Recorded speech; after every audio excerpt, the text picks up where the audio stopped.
Programs such as the Row Fund stepped up, providing emergency grants to offset the challenges imposed on our students by the pandemic. SETI's partnerships are adding value to member states in the form of technical assistance, training, and access to tools and services. In partnership with leading private sector institutions, we offered micro, small, and medium enterprises access to online tools and training, increasing their visibility and participation in e-commerce, a key to their survival and growth in the pandemic and post-pandemic era. A new OAS SETI Facebook initiative provided 85,000 MSMEs across the region with capacity building opportunities and WhatsApp business tools to aid response, recovery, and resilience building. The Caribbean Small Business Development Centers program achieved real impact, supporting new businesses, expanding sales, and driving growth. A new network of Caribbean SBDCs will broaden the program's reach. The Inter-American Committee on Tourism, the C2, convened ministerial-level policy dialogue in an urgent response to the impact of the pandemic on the hard-hit tourism and hospitality sectors. Policymakers and experts discussed biosanitary protocols, travel and visa facilitation, among other critical areas for the sector's recovery. Partnering with the George Washington University and the U.S. Bureau of Indian Affairs, we went ahead with the scheduled first Indigenous Tourism Forum of the Americas, pivoting to a virtual format and convening over 240 participants from indigenous communities, the private sector, and governments. SETI also integrated sustainable development practices in the COVID-19 response. The pandemic is a daily reminder of the links between water, health, sanitation, food security, and nutrition. We ensured the continuity of our water management projects in the Plata Basin and worked with governments and partners in the design of an investment portfolio valued at $90 million. Additionally, the Energy and Climate Partnership of the Americas continued to share relevant best practices and responses to the pandemic on energy and air quality. These few examples indicate our collective impact. We cannot do this alone. It is now more urgent than ever to address the region's structural weaknesses, to recover from the health, economic, and social crises occasioned by the pandemic and prepare for future shocks. It is imperative that we work together as we risk losing recent development gains and seeing millions fall back into poverty. It is time for the region to redirect course and pursue a more sustainable, resilient, and equitable future for all. We are in this together. But the resilience building agenda is too big for any one stakeholder to address acting alone, and simply bringing together stakeholders, whether at the national, subnational, regional, or global level, is not enough. Effective, focused, and sustained coordination among stakeholders is paramount to provide countries with integrated and comprehensive support. The OAS, as a hemispheric forum and honest broker, must continue to facilitate this process while we work with member states towards the attainment of the 2030 Sustainable Development Agenda. Cooperation, collaboration, and partnerships that include all actors strengthen us, enabling us to be more than the sum of our parts.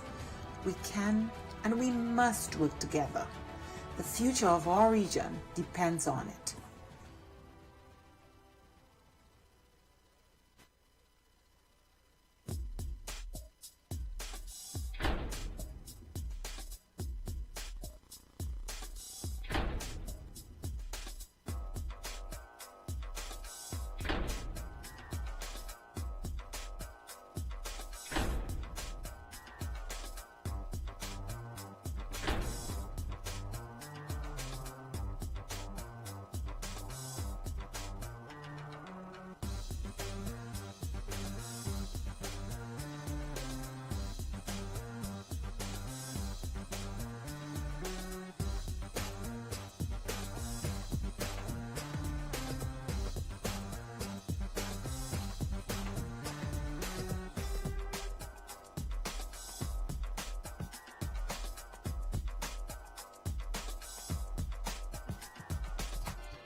Me and my kids have been there for over an year right now.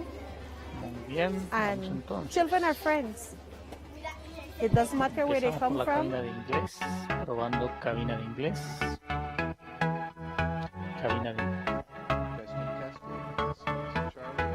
And I did have a message from WhatsApp from Allison saying she might step away for just a couple of minutes. So if she doesn't respond, that may happen. So just to let you know.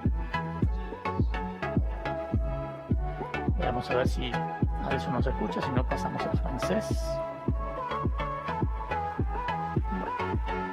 Vamos a francés y después volvemos al inglés. Cabina de francés, probando cabina de francés.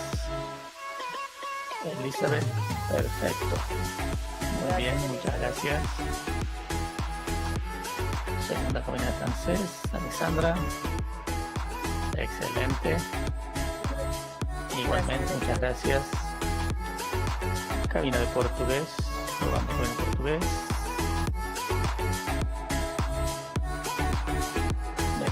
Marilda, Suyano. Ahora Suyano. Perfecto. Muchas gracias. Nosotros estamos en Segunda cabina de una portugués, zona Marilda. netamente selvática. La línea Muy de bien. presencia va desde Muchas el gracias. norte hasta el sur, va desde Modesto Gracias. Méndez hasta Aguas Turbias, tanto en el norte como en el sur. Esta Pasamos a línea español. Cabina tiene de español. 215 kilómetros de extensión. Muy bien. Muchas gracias. Segunda cabina de español. Iniciar. Buenos días. Buen día, muy bien. Muchas gracias. Se escucha muy bien, perfecto. Gracias. Volvemos al inglés, a ver si Alison nos escucha. Todavía no. Bueno, De allí vino él, Vamos se entonces a rebotó ver creo si- con los de la OEA. Y de allí vino el proyecto para acá, para Judá. Y fue que lo dieron el terreno, y lo dieron todo lo que era mano de obra y el material para hacer las casas que están ahorita. buenos Y días. por ese motivo estamos aquí viviendo. Hola, ahorita. hola, sí. Ahora sí. Probando. Ahora sí Ahora se escucha muy bien. Ahora, el problema es que yo me escucho yo mismo cuando hablo. A ver. No, ahora está bien. Ahora se escucha mejor. Ahí está perfecto, ahí está mucho mejor sin duda.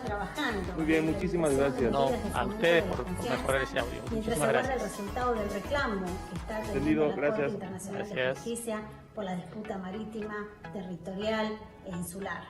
Nuestra oficina en la zona de adyacencia realiza verificaciones a solicitud de ambos gobiernos, Embajador facilita Good reuniones y morning. patrullajes Good morning, conjuntos entre las Fernando. Fuerzas Good Armadas morning. y promueve una cultura de paz y cooperación entre las comunidades Perfecto. locales. Thank you very much. Children will be children, Gracias. and they have harmony. Lucía, buen They día. don't see each other as a different country, but they see each other Buenos días. that they're growing together. Ya.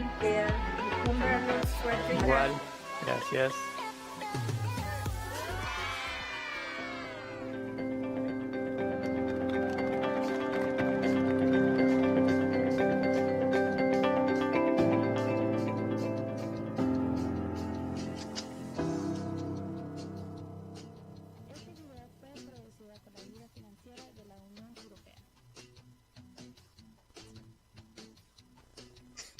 Pero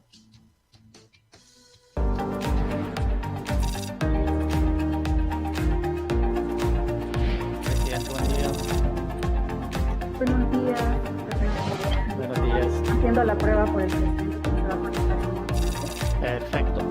La cámara. Gracias. Gracias. Usted muy bien. Muchas gracias. Muchas gracias.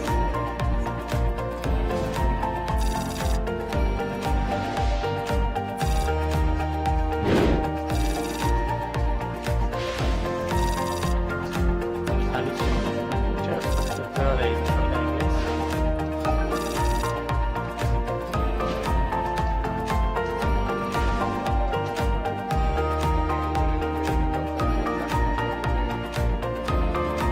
Una vez que ella esté frente a su computador, otra vez que les contacten. Gracias. Embajador, buen día. Buenos días, embajador. Buenos días, ¿me escuchan bien? Perfecto. Muy bien. Bueno, Muchas gracias.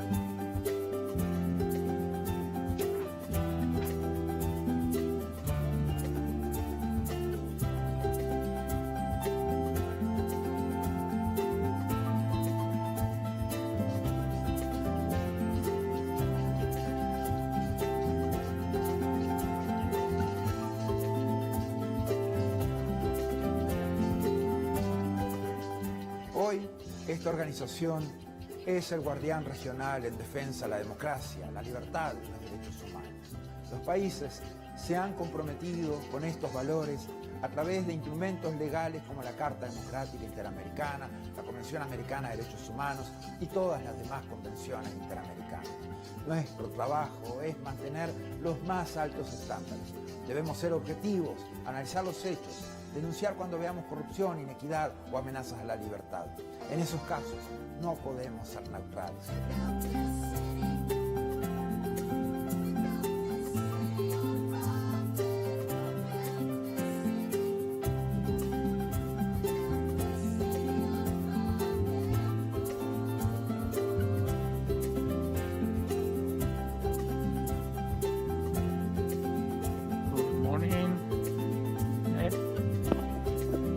Good morning. Good morning. We can see you and we can hear you. All right, thank you. Thank you very much.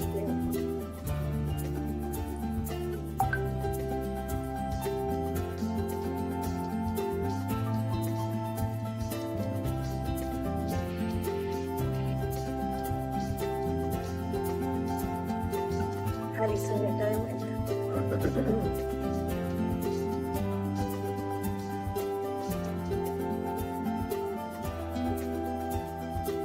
Fernández.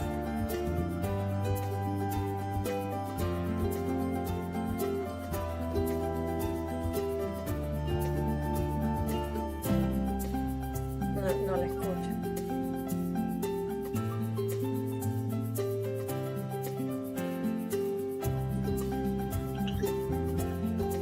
Ambassador, good morning. Hola, buenos días, ¿cómo están? Buen día. Morning, Ambassador. Muchas gracias. Gracias. Cabina de inglés. Alison, ¿me escucha? Yo te escucho, corazón de melón. This is Allison More Houston. than All is well in the 100 English years booth. since the inauguration of this Have a great building, day. the OAS headquarters, Listo, our probado inglés. institution still brings together the peoples of the Americas to address our Ambassador Coley, good morning. responsibilities as a partnership of nations. As we look to the Good future, morning, Fernando. I'm checking in.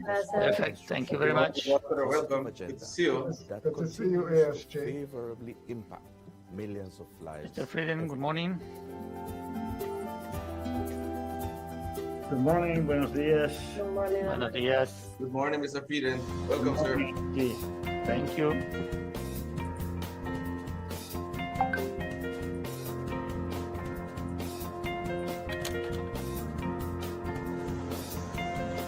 Embajadora, buenos días. Buenos días embajadormente, buenos días a todos. Buenos Muy días, bien, embajadora. muchas gracias.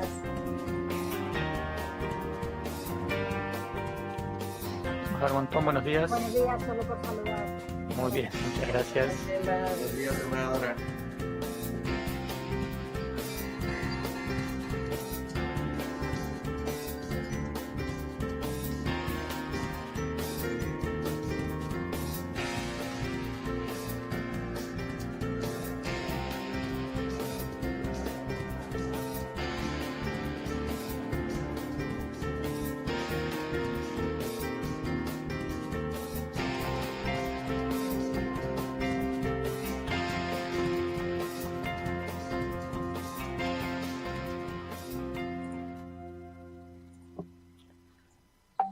Good morning, Mr. Jamil. The COVID-19 pandemic brought Thank you. unprecedented challenges Welcome. to all member states Ambassador. and the people we serve. Thank you very much. In response, stop the the music. OAS Secretariat for Integrated Development my adopted a We have to three-pronged test the approach audio. by one, adjusting our You should portfolio be- of you should be existing listening to the projects, Rolling Stones two, this morning. exploring Yeah. new projects to meet emerging needs, We should and do three, a expanding Council multi-sectoral homage to partnerships. Charlie Watts at some point. The results achieved in 2020 demonstrate the Thank you so much. resilience Thank you of very our much. member states and the commitment of the OAS SETI to work with member states and partners towards our common goals in the development of our region. Our Network on Competitiveness launched the COVID-19 Ideas Accelerator, sharing 250 tools, health solutions, responses, and recovery plans.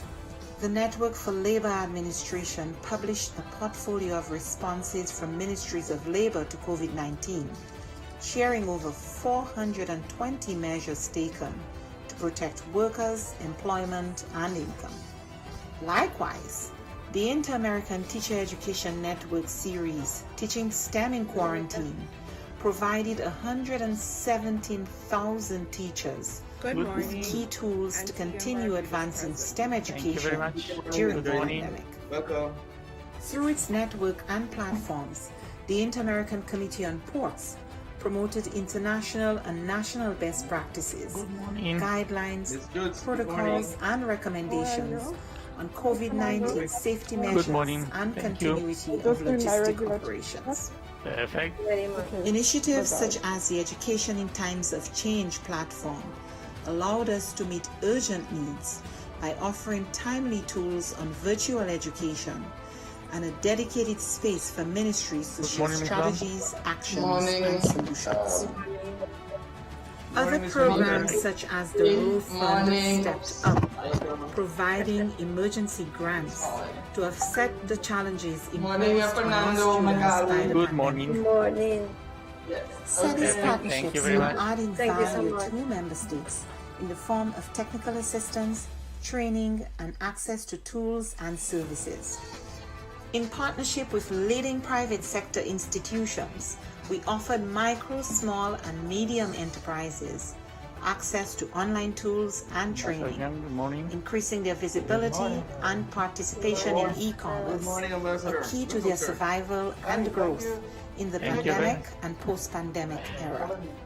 A new OAS SETI Facebook initiative Thank you. provided 85,000 MSMEs across the region with capacity building opportunities and WhatsApp business tools to aid Good morning. response, recovery, and resilience building. Good morning, Sir Ron. The Welcome, Caribbean sir. Small Business Desmond? Development Center's Pretty good, program achieved real impact, All right, supporting Fernando, new we're all set businesses, for this expanding evening, right? sales, and Yes. driving All right. growth. Just to thank you A again new for your help. network of Caribbean problem. You're SPDCs welcome. will broaden the Bye-bye. Thank you, program's madam. reach. Okay. The Inter-American Committee on Tourism, the C2, convened ministerial-level policy dialogue in an urgent response to the impact of the pandemic on the hard-hit tourism and hospitality sectors. Policymakers and experts discussed biosanitary protocols, travel and visa facilitation, among other critical areas for the sector's recovery. Partnering with the George Washington University and the U.S. Bureau of Indian Affairs, we went ahead with the scheduled first Indigenous Tourism Forum of the Americas, pivoting to a virtual format and convening over 240 participants from indigenous communities, the private sector, and governments. SETI also integrated sustainable development practices in the COVID-19 response. The pandemic is a daily reminder of the links between water, health, sanitation, food security, and nutrition. We ensured the continuity of our water management projects in the Plata Basin and worked with governments and partners in the design of an investment portfolio valued at $90 million. Additionally, the Energy and Climate Partnership of the Americas continued to share relevant best practices and responses to the pandemic on energy and air quality. These few examples indicate our collective impact. We cannot do this alone. It is now more urgent than ever to address the region's structural weaknesses, to recover from the health, economic, and social crises occasioned by the pandemic and prepare for future shocks. It is imperative that we work together as we risk losing recent development gains and seeing millions fall back into poverty. It is time for the region to redirect course and pursue a more sustainable, resilient, and equitable future for all. We are in this together. But the resilience building agenda is too big for any one stakeholder to address acting alone, and simply bringing together stakeholders, whether at the national, subnational, regional, or global level, is not enough. Effective, focused and sustained coordination among the stakeholders is paramount to provide countries with integrated and comprehensive. Buen día, embajadora. The OAS, as a hemispheric forum and honest broker, must continue to facilitate this process while we work with member states towards the attainment of the 2030 Sustainable Development Agenda. Cooperation, collaboration, and partnerships that include all actors strengthen us, enabling us to be more than the sum of our parts. We can and we must work together. The future of our region depends on it. Buen día, Magali. Buen día, Fernando. ¿Qué tal? Buen día, señor Bevide. Ya está el embajador conectado, ¿verdad? Sí, entró temprano ya. Ah, perfecto. Bueno, muy bien, muchas gracias. Muchas gracias.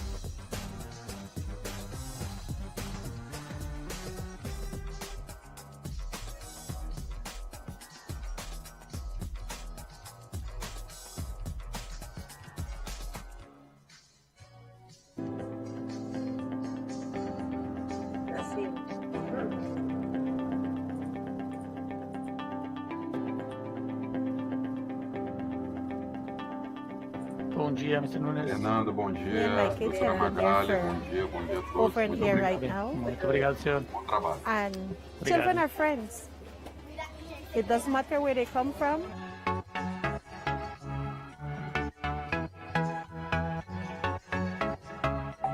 El señor Guerrero creo que se equivocó de botón. Está pidiendo el punto de orden. Tiene que presionar el otro botón, el azul, que está a la derecha.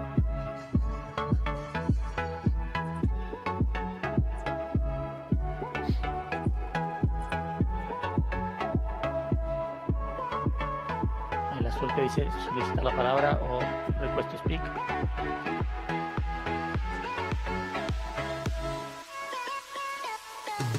Embajador Cordero, buenos días.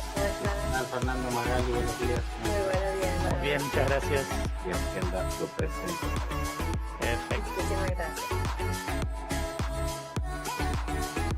Embajador Fativa, buenos días. Buenos días, Magali. Buenos días. Ahora sí se me oye. Perfecto. Perfecto, muchas gracias. Nos vemos más tarde. Gracias, embajador. Gracias. Señor Guerrero, buen día. Nosotros estamos ¿Escuchan ya? Ahí lo vemos y lo escuchamos. Netamente selvática. La línea de adyacencia va desde el norte hasta el sur, va desde Modesto Méndez hasta Aguaturbe. El botón azul el que presiona ahora. Esta el línea mismo que presiona ahora para pedir la palabra. Ese ese va a ser el que tiene que de extensión. No, abajo a la derecha tiene que decir solicitar la palabra. Ahora en este caso dice ceder la palabra. Ahí usted sale de pantalla. Sí, pero en este momento solo aparece micrófono encendido, cámara encendida, cuestión de orden, y es todo lo que aparece en mi pantalla. ¿Y al lado no le aparece uno que dice ceder la palabra? No. Tengo que abrir un poquito más la pantalla. Ahora, de ahí vino él, se trabajó creo con los de la OEA, y de ahí vino el proyecto para ayudar. Y fue que usted presionó uno para pedir la palabra, ahora que yo le di la palabra. Y lo dieron todo, que era mano de obra, y el material para hacer las casas que están ahorita. Y por ese motivo... Es un botón abajo a la derecha.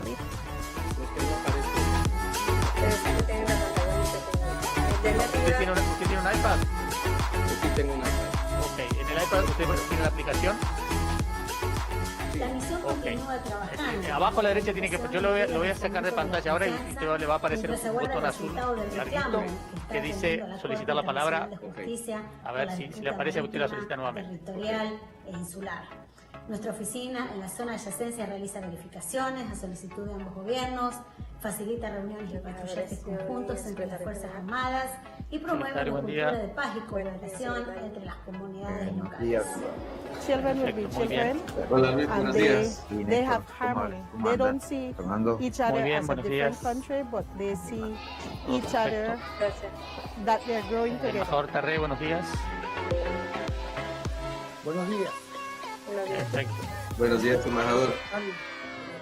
Buenos días. Gracias, embajador. Bienvenido. Muchas gracias. Buenos Abrazo, días. Edo, buenos días. Buenos días a todos. Feliz día. Muy bien, muchas gracias. Gracias. Embajadora Scioli, buenos días. Muy buenos días, secretario general. Hola.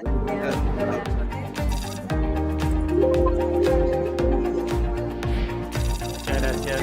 Buenos días, bienvenida. Gracias, buen día. Buenos días, presidente. Buenos días, señor secretario general. Presidente, con su permiso, vamos a finalizar la sesión de debate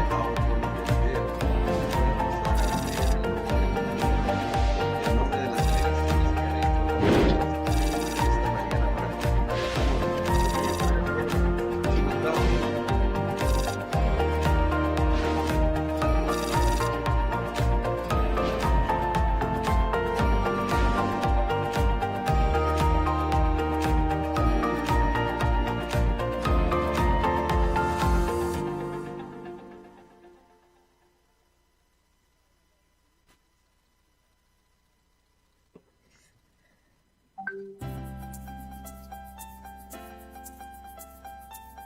Embajador Raimondi, buenos días.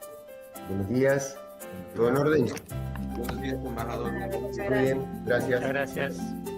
Presidente, voy a pasar ahora con la lista de las delegaciones. Mr. Chairman, having done the audio and video test, I'm going to go over the states present and to the Argentina, Bahamas, Barbados, Belize, Bolivia, Brazil, Canada, Chile, Colombia, Costa Rica, Dominica, Ecuador, El Salvador, the United States, Guatemala, Guyana, Haiti, Honduras, Mexico, Nicaragua, Panama, Paraguay, Peru, Dominican Republic, St. Vincent and Grenadines, Suriname, Uruguay, and Venezuela. We have a quorum, Chairman. Thank you.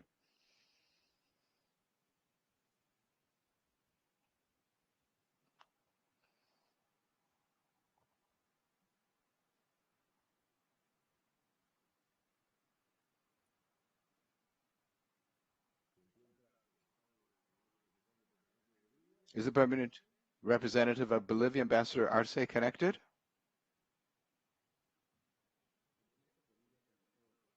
Bolivia is connected, Chairman.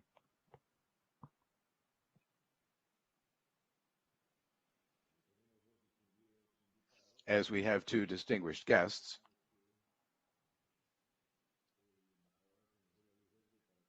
we'll wait for the ambassador to give us the green light before we begin. Does that sound good? The ambassador is asking for the floor. Ambassador Arce, the meeting has yet to begin formally. You have the floor.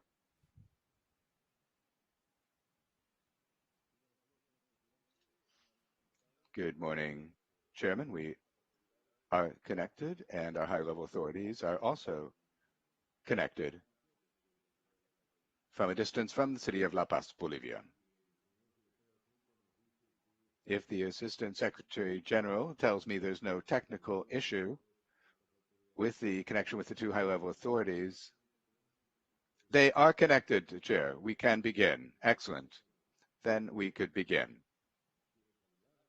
I'd like to first extend greetings on behalf of the Chair and on behalf of this Permanent Council, His Excellency Rodrigo Maita, Minister of Foreign Affairs of the Plurinational State of Bolivia. I would also like to extend greetings to His Excellency Mr. Ivan Lima Magne, Minister of Justice and Institutional Transparency of the Plurinational State of Bolivia. The distinguished ambassadors, permanent representatives of the member states, and likewise permanent observers, the Secretary General of the OAS, Luis Almagro, the Assistant Secretary General, Ambassador Nestor Mendez. Having verified the quorum, the Secretariat has verified the quorum, and I hereby call to order this extraordinary session of special session of the Permanent Council, which has been convened at the request of the Permanent Mission of the Plurinational State of Bolivia. This in keeping with note CP/INF 9060/91. It was circulated in due course among the member states. The first item of our agenda is adoption of the order of business. And in keeping with Article 43 of the Rules of Procedure, I submit to the Permanent Council for your consideration the draft order of business, which is contained in document CP/OD-2335/21, which was distributed in due course. If there are no observations, then it is hereby approved.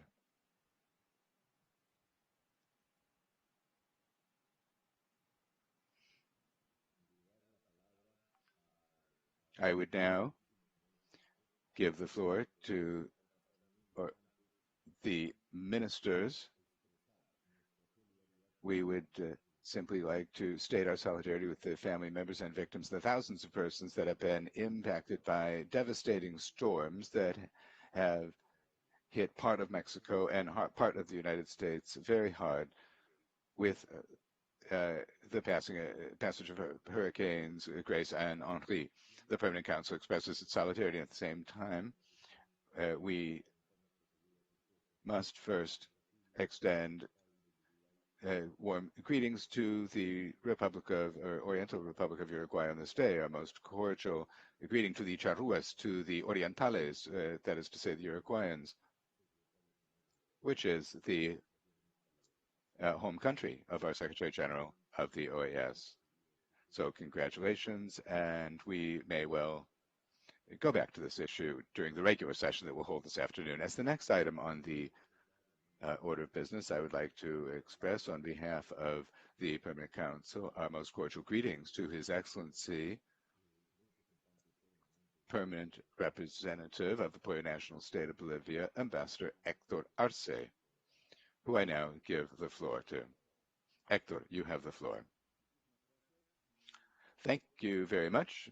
Good morning, distinguished Chairman of the Permanent Council of the Organization of American States, distinguished ambassadors and representatives of the member countries of our organization, distinguished representatives of the observer countries. First of all, I'd like to begin by expressing gratitude to the Chair of the Permanent Council, Ambassador Harold Forsyth, for having convened this extraordinary meeting of the Permanent Council, as well as all the member countries represented herein, because of the attention that they are giving to a key issue for the Bolivian nation, which is the definitive clarifying of the constitutional rupture that occurred in Bolivia on 10 November 2019. A constitutional rupture which interrupted our democracy and left us with serious wounds that are still open. A coup d'etat with the death of 38 persons, and human rights violations as established in the report by the Interdisciplinary Group of Independent Experts, GIEI, for Bolivia, which was presented a week ago, August 17th, in the city of La Paz.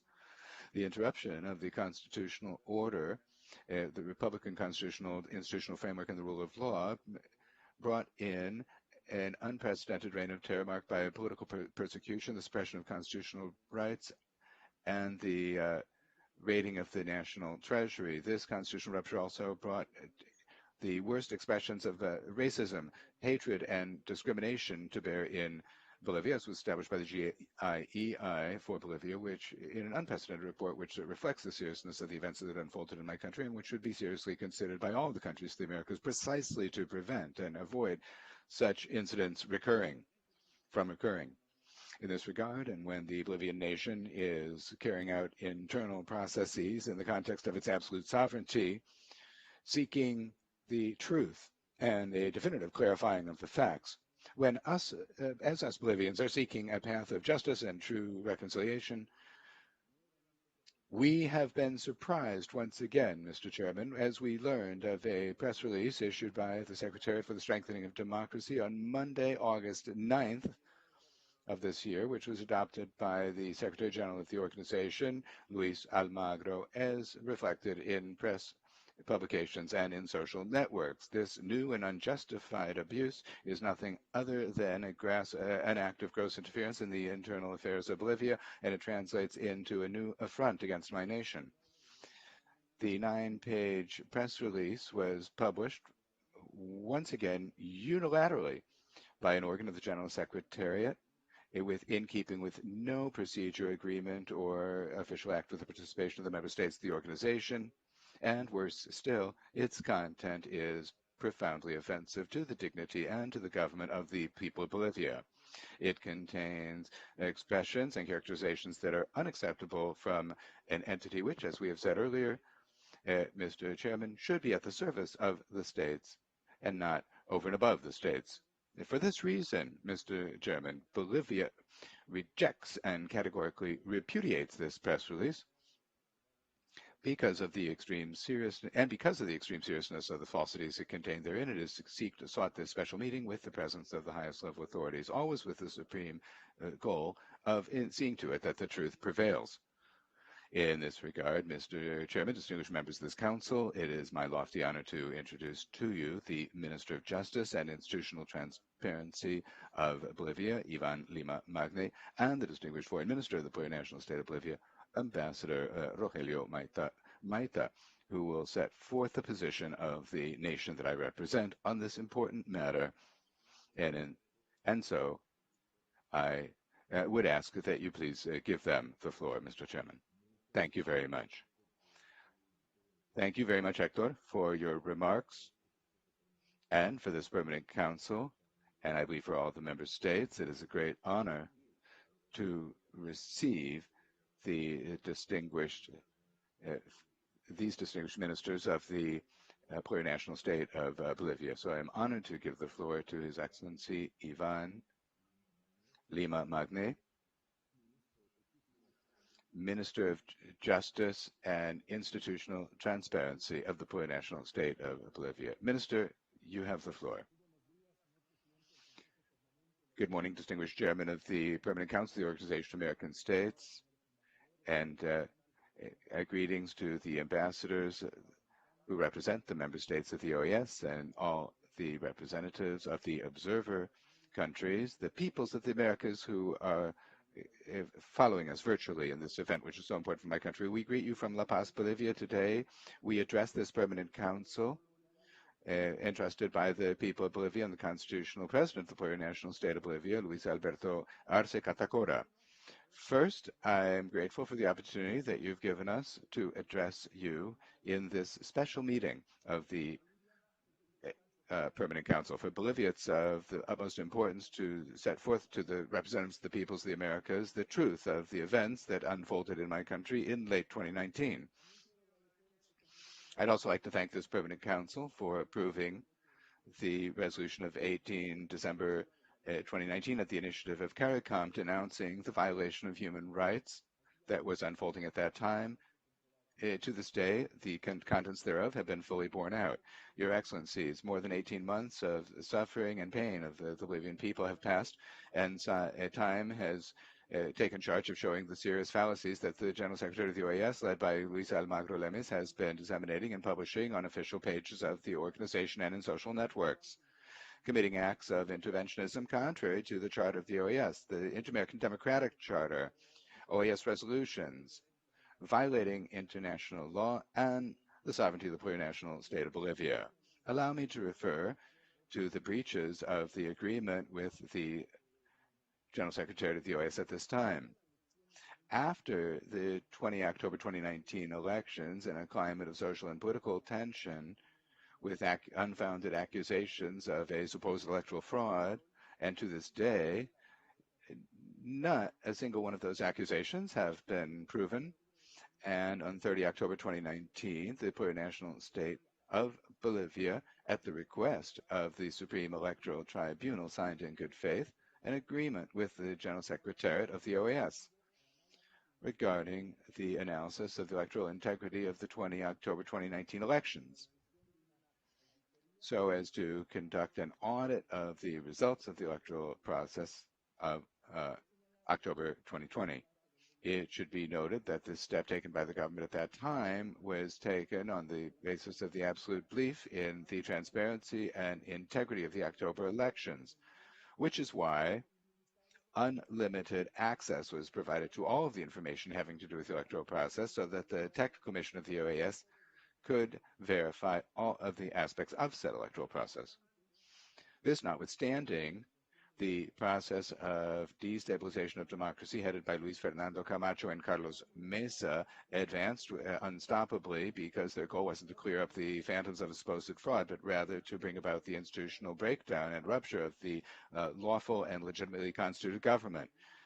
And the agreement between Bolivia and the General Secretariat has 7 points with an object, results, and mechanisms of delivery that were clearly defined. Point 5 says, and I shall read it, the team of international experts shall deliver one report, as a result of the electoral audit to the Secretary General, who will send it to the government of the plurinational state of Bolivia by means of diplomatic channels. This point and the other points of the agreement were openly and premeditatedly breached by the Secretary General and the group of auditors under his direction. The first element that we must mention is the breach of the purpose of the agreement. The Bolivian state signed an agreement with the General Secretary to audit the results of the elections of October 2019. Nonetheless, the General Secretariat published a preliminary political report that was absolutely tendentious with no evidence whatsoever, accompanied by a communique that suggested new general elections. That preliminary report was not part of the agreement between the parties. The recent report presented to the Bolivian government by the GIEI last 17 August at page 24 states, and I quote, at 4:05 a.m. on 10 November 2019, the Secretary General of the OAS published his report of preliminary findings regarding the 20 October 2019 elections, in which he indicated that he could not certify the integrity of the elections, and it concluded that the manipulations and irregularities indicated do not allow one to have certainty as to the margin of victory of candidate Evo Morales over candidate Carlos Mesa. What can be said is that there have been a series of willful operations aimed at altering the will expressed at the polls. The report of preliminary findings, in addition to not having been able to verify the assertions made, breached what was established at point 5 of the agreement, which establishes quite clearly that a final report would be delivered, not preliminary reports. We clarify that the preliminary report, short, 13 pages, which was not provided to the Bolivian government through diplomatic channels, as had been agreed upon, was published at the official page of the General Secretariat and was deliberately distributed to the Bolivian media. And this was what set off a serious social convulsion, and it was the argument for the armed forces to suggest that President Evo Morales step down. And it led to the consolidation of a coup d'etat that resulted in 37 persons dead, more than 800 wounded, illegal arrests, torture, and other serious human rights violations, which are spelled out with great precision in the report that has been provided by the International Group of Interdisciplinary Group of International Experts. Point 6 established that the results of the audit would be binding for both parties. On 9 August of 2021, the General Secretary of the OAS, through its web page, issued a 9-page press release or communique in which it made reference to an expert report carried out in the context of the investigations that are being undertaken by the prosecutorial authorities of Bolivia because of accusations over alleged fraud, which is the reason why the members of the 9 departmental electoral tribunals and the Supreme Electoral Tribunal were arrested, imprisoned, and criminally prosecuted. One of the members of those tribunals died in prison because of that unjust, illegal detention, which occurred as a result of this preliminary report. In the press release indicated, the General Secretariat undertakes any number of aggressions against Bolivian sovereignty, trying to introduce an expert report in a criminal proceeding whose final outcome is still under judicial analysis. The preliminary report notes a clear violation of the autonomy of Bolivian justice and prosecutorial authorities. In the relevant parts, mention is made of point 6 of the agreement, speaking of the binding nature of the results of the audit. In this regard, distinguished members of the Permanent Council, the plurinational state of Bolivia, despite having suffered a coup d'etat, deaths, massacres, torture, discrimination, and exile, has honored its word and has always followed through on and complied with what was agreed upon. The preliminary report and the final audit report presented by the OAS on 10 November and 4 December 2019, plagued with deficiencies, technical biases, and not really answering to what a technical audit should look like, much less is it up to the loftiness of the responsibility assigned to it, has been refuted by more than a dozen independent technical reports internationally. Sovereign states, legislatures, including the United States Senate. At this time, there are assurances that the independence of the judicial body of the judiciary of Bolivia and the autonomy of the prosecutorial authorities should be respected by the Bolivian state and by the General Secretariat. Meddling intervention regarding the independence or that affects the independence of Bolivian judges is a serious affront to the Inter-American Democratic Charter and the principles for which the OAS was established. The Bolivian people, with great sacrifice and boldness, in 2020 regained its democracy, electing with more than 55% of the votes Luis Arce Catacora as president.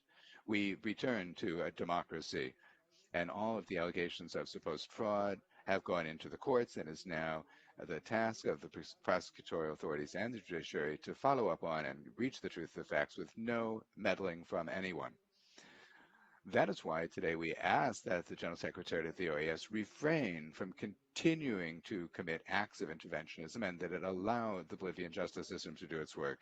Bolivia clearly rejects any pronouncement by the Secretary General of the OAS because Almagro represents pain, death, and the humiliation of Bolivians.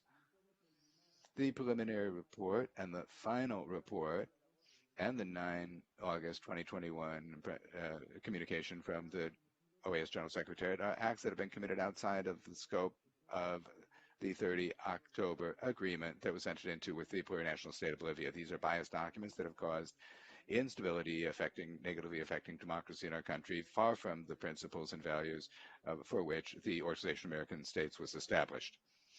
For this reason, today we state for the record and these interventionist acts, and we ask the free peoples of the hemisphere to raise our voices in the face of this new effort to bring about colonialism and to abuse a member state. We, the member states, must defend the institution of the organization and not allow a Secretary General who has lost all objectivity and whose actions have not even a minimum of decency can continue representing the member states of this organization.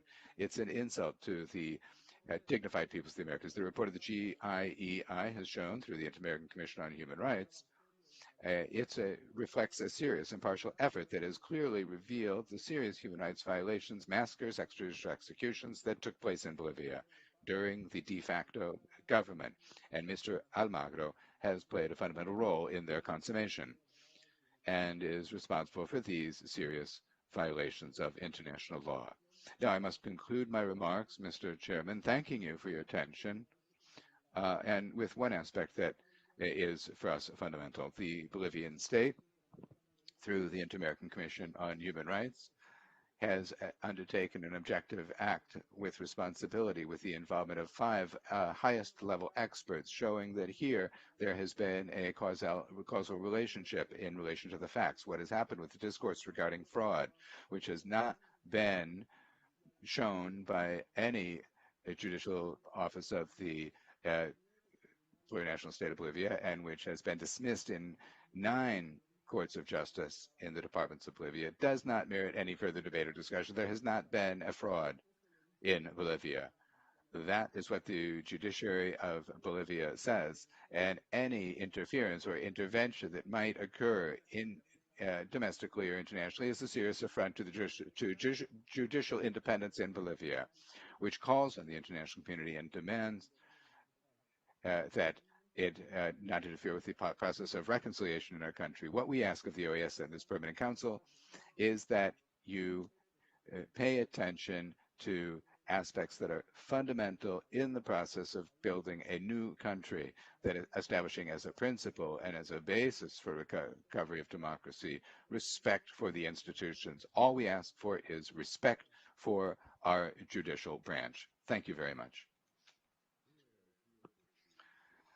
Thank you very much for your remarks, Minister.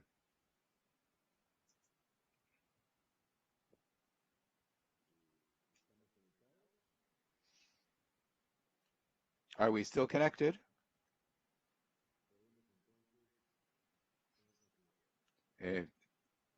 Distinguished Foreign Minister, we can now give the floor to the next speaker, His Excellency, the Minister of Foreign Affairs of the plurinational state of Bolivia, Rodrigo Maita. Minister, you have the floor. I made a small mistake. Your name is Rogelio Maita. Please accept my apologies. Thank you, Chair. Distinguished permanent representatives, as the Minister of Justice of my government and our ambassador to the OAS have indicated, today we bring before this forum information regarding the excesses of the Secretariat for the Strengthening of Democracy and of the General Secretariat of the OAS and on the part of Luis Almagro on issuing the communication of last 9 August, which reiterates the findings of regarding electoral integrity in Bolivia in 2019. This communication was issued as a response to the expert report carried out by professionals from the University of Salamanca in the criminal proceeding that began in 2019 in Bolivia against the members of the Supreme Electoral Tribunal for the supposed fraud that that secretariat has said occurred in the elections. The expert report indicates that there was no willful manipulation of information in that process. It points out failings, but nothing that can show that there was a criminal action such as a fraud. That communication, which was endorsed and celebrated by Luis Almagro, Secretary General of the OAS, on August the 9th, the same day, in his Twitter account, constitutes an aggressive act of interference in the domestic jurisdiction of Bolivia, which is an attack on its independence and its sovereignty. Moreover, that communication violates Articles 1, 2, and 3 of the OAS Charter. This action is not surprising at all, coming from Mr. Almagro, who systematically has served or operated as though he were an actor in the domestic politics of Bolivia. He disqualifies, expresses hatred and bias, and he is covered by the immunity that he enjoys because of the position he holds. In summary, the communication presents itself as the only possible truth regarding the 2019 elections. It says that the truth is one, and it is set out objectively in the OAS analysis of electoral integrity. On that premise, it attacks the report by the University of Salamanca, saying it is not done in due time, and that it is a violation of the 2019 agreement between the General Secretariat and the plurinational state, and that it's a grave affront to democracy in the hemisphere. The communication is an excessive act by from all angles. Neither the General Secretary of the OAS or the Secretary for Strength and Democracy, according to the rules that govern their activities, have authority to carry out such reprimands. As if it were not enough, This is not done by the Permanent Council, and it's not done by the General Assembly. The powers of the Secretary General are set out in Articles 107 and following of the Charter of the Organization, and particularly in Article 112. And of course, these do not include taking positions and expressing views on that go to internal affairs of the member states, as was done in the communication of 9 August and other unilateral positions that have been adopted by Luis Almagro. But not only is the formal fact of the communication an excess, but its contents as well. In that regard, it's necessary to make it absolutely clear, first, that apart from whatever questioning we may have regarding the reports of the General Secretary of the OAS regarding our 2019 general elections, that process was annulled, and new elections were held in 2020, in which the same party that had won the elections a year earlier emerged as the winner, the MAS, and with a much greater percentage of the vote. Second, as a observation and electoral audit reports of 2019 detected the possibility of electoral crimes having been committed, it was necessary perforce, according to Bolivian law, that criminal proceedings be undertaken and that the Office of the Attorney General investigate in order to determine the material truth of the facts, and that the accused would would mount a defense and be able to present evidence on their own behalf, and that's exactly what happened. Vinculatoriedad que el comunicado. The 9th of August communique is an act of interference, and according to what was written between Bolivia and the Secretary General, to have an audit of the elections stipulates that the report would substitute for anything else, and much less the work of the Bolivian judges and solicitors. The communique makes it look like we're not abiding by our laws, that Bolivian institutions are not fulfilling their obligations, and furthermore, that the accused don't have the right to their own defense.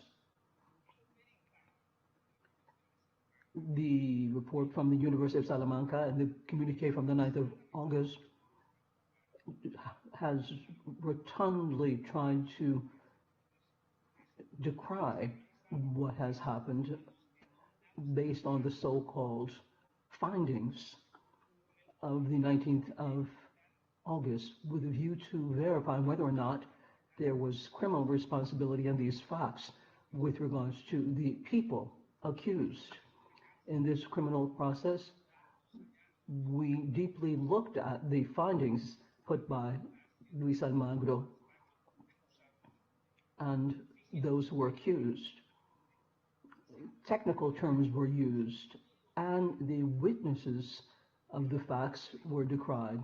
The unfolding of the investigation was public, as we have it, and pursuant to our laws, the parts of the process and for all the interested parties could find and follow everything and then come up with evidence. So the criminal investigation that was carried out for more than a year, most of which the judges politically looked at things closely when it came to MAS and came up with the conclusion that there were no crimes committed, there was no fraud, as was said. The prosecutor's office said that because there was no evidence, and others said there were other points that could be ratified, but the process is still underway, and it should continue its natural course as pursuant to our laws and according to the definitions that our authorities abide by. At this stage, this begs the question, why do we have an attack from Almagro against the report from Salamanca when it comes to this so-called fraud that we've been accused of? Because this investigation, this legal investigation underscores that this was one of the drivers of the political crisis that we had in 2019. And this is responsible for the break of the institutional order in our country, and also the grave violations and breaches of human rights in this dark ending of 2019. During those days, they acted negligently, intentionally. The press release of the 19th of August and Luis Almagro's words came out before any defense. The unconscious pointing of guilt. This moves towards a guarantee of impunity, but unfortunately, the actions of Luis Almagro do not surprise us. This is an interference in the internal affairs of Bolivia, and furthermore, against the legitimate government of the plurinational state of Bolivia, because MAS has won and is in the government. They decidedly won in the elections of 2019. Almagro's speech is a hate speech, and one that disqualifies with no basis. It's the political enemy, and this is not the function of the Secretary General. When he speaks on behalf of the OAS, and that we wonder, these words from Almagro, is this what the 36 countries that make up the OAS think? The fact that we are here, this council discussed the report that came out in the case. Were things properly discussed? No. Not only was there interference from Almagro, but also it was looking askance at the institutions of the OAS itself. The Secretary General should be a bridge amongst states, in addition to convening despite differences and discrepancies. Nonetheless, this OAS with Almagro as Secretary General is not that for Bolivia, nor is it for many of the states represented here. For member states, we have no use for a Secretary General that is not a bridge, who condemns things on a daily basis, that has created a voice that is far afield of the rules. Sincerely, the OAS is not going through its best moment, and every time Almagro comes up with these aggressions, we start to think, is this the way people participate? Does it make sense to keep this place as it is? Does it make sense to have a place for American integration where we don't have all the countries in the hemisphere involved, with a hope to say that our region is going through a critical time of thought about the OAS? The countries that make up the OAS and the institutions and universities and the people themselves are discussing things. Does it make sense to have the OAS as it is? Does it serve our people? Well, the discussion is an open one right now. From Bolivia, we are reflecting, and we feel that we need more integration, that we should continue to have multilateralism according to the principles of non-intervention in the internal affairs of others, respect of international rights. The sovereignty of states must be respected, and self-determination of peoples as well. Currently, Bolivia is going through the hard path of defining positions and overcoming racist speech, which seeks to legitimize things as they were at the end of 2019. And the press release of 19th of August and all of the unilateral positions of Almagro against Bolivia are an affront against Bolivia. And despite that, we continue to progress. We know that to overcome these tough times as a society, we have to know the truth of what happened as a people. And it's all right. We cannot simply look askance at this as if nothing had happened. The institutional order was broken, as well as human rights. We had a polarized society that happened based on racist hate speech. We have to continue the path of justice that are necessary. We have to be clear that the 19th August press release and Luis Almagra's comments are interference in internal affairs that we do not accept and that we decry. Right now, Bolivia has been a victim of these attacks. If the acts of Almagro are not in keeping with institutions, well then tomorrow could be any other state. From our experience, we convene and call upon all countries of the hemisphere to think about the organization that we want or the one that we don't want and to act to build it. Thank you very much. Thank you very much, Minister from the plurinational state of Bolivia, Minister of Foreign Affairs of our sister country. Right now, the chair would like to offer the floor to those delegations who might like to make comments in keeping with the bylaws that speaks to Bolivia. We would be very happy to hear any of the comments forthcoming.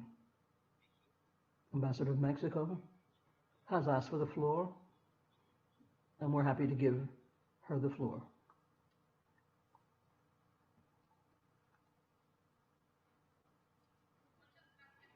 Thank you very much, Mr. Chairman. My delegation would like to warmly greet the representatives of the plurinational state of Bolivia and take due note of the comments made by the esteemed ministers of foreign affairs and justice of this sister nation.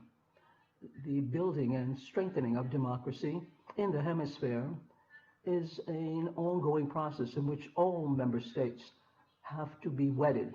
We have to be committed, and the OAS is called on because this is what was established in the binding instrument, which is the charter to promote solidarity, which is a guiding principle of non-intervention.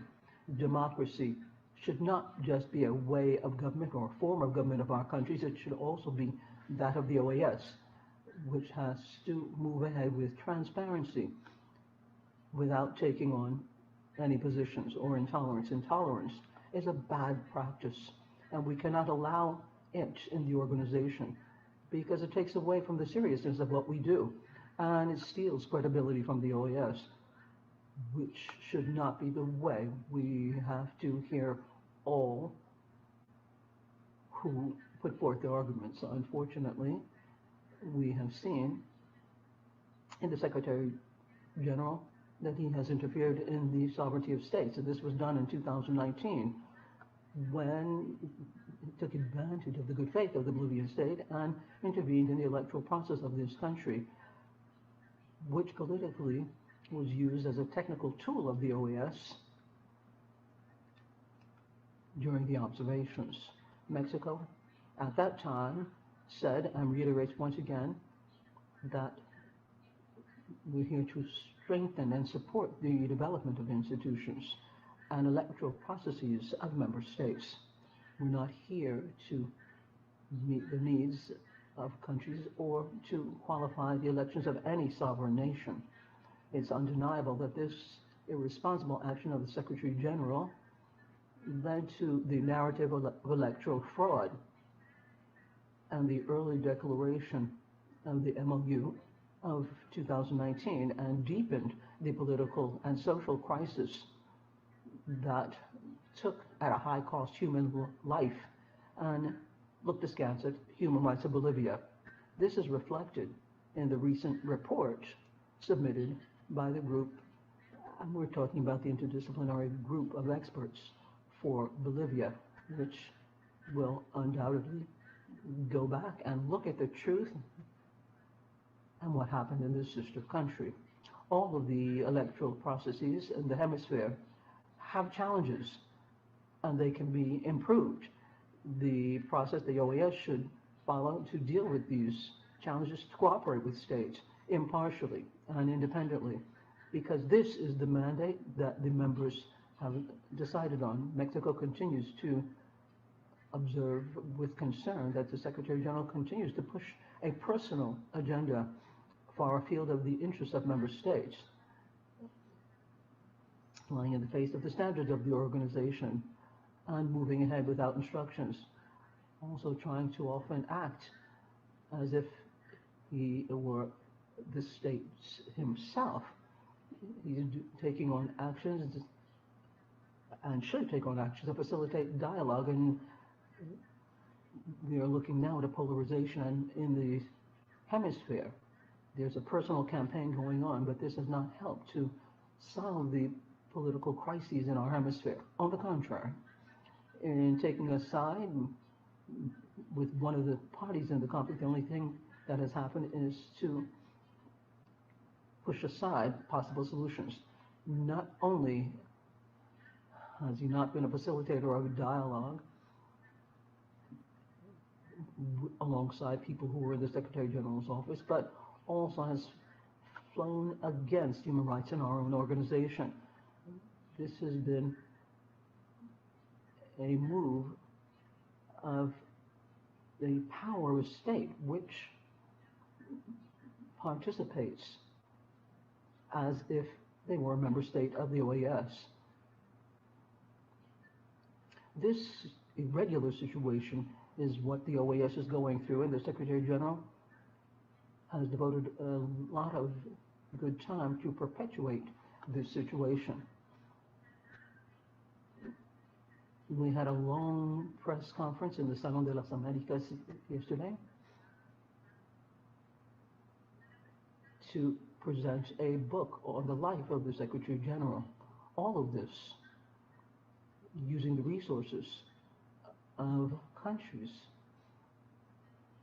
instead of providing basic things for people's life, food and medicine. This act and this abuse of the position does not sit well. On the one hand, doing a campaign for his political future, and on the other hand, attacking member states that don't agree with his ideas. And of course, all of this on behalf, in the name of democracy. We have to remember that the Charter of the OAS, in its Article number 1, stipulates that the organization doesn't have any other powers other than those conferred by the Charter.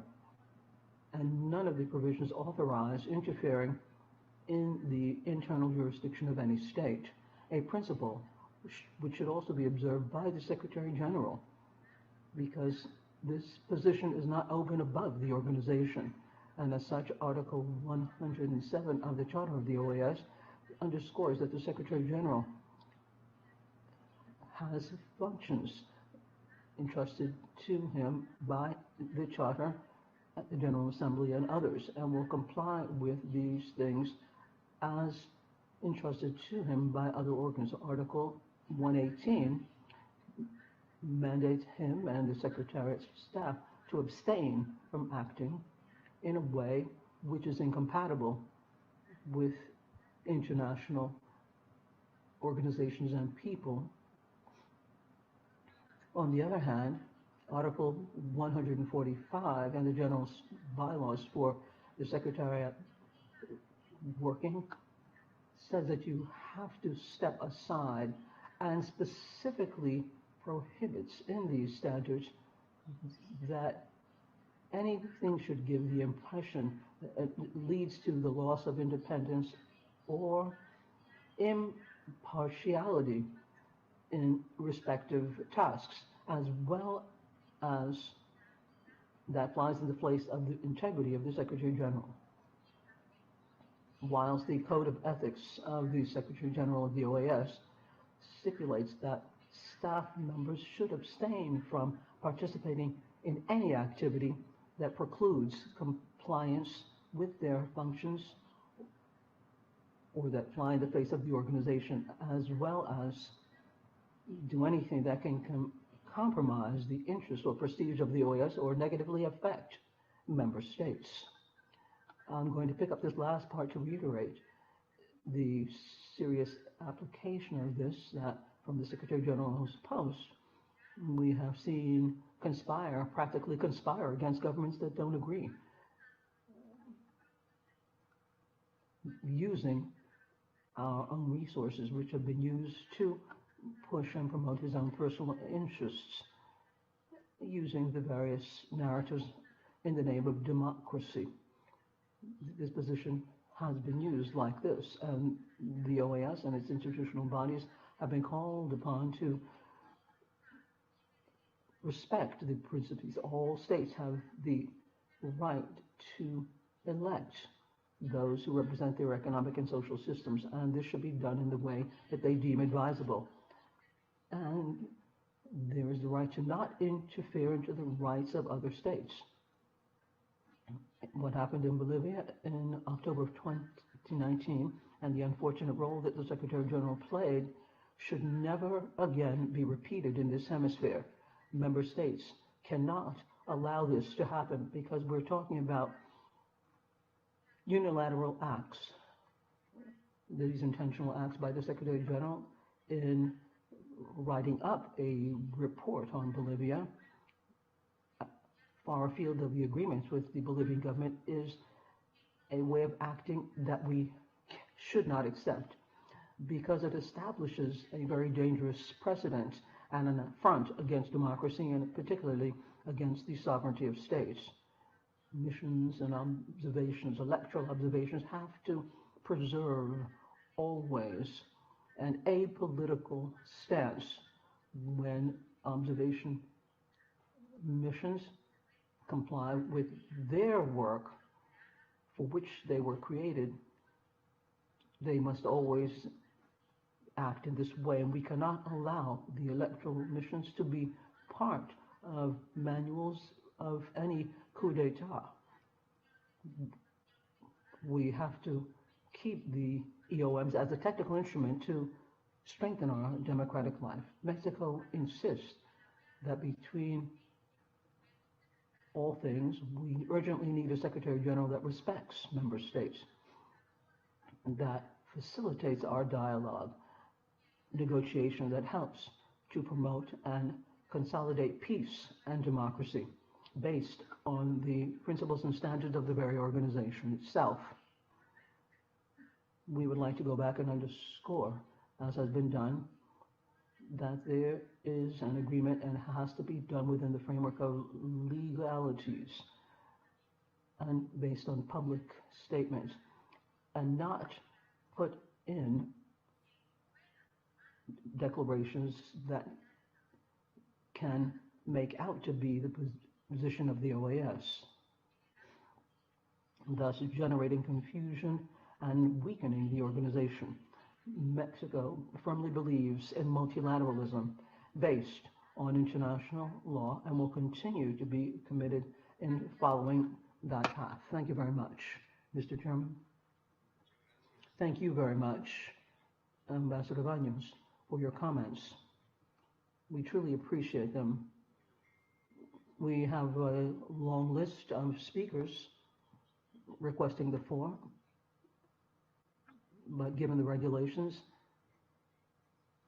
we know that each speaker only has 5 minutes. Nonetheless, I would like to kindly ask all of you who take the floor to be concise so that all can participate. Today,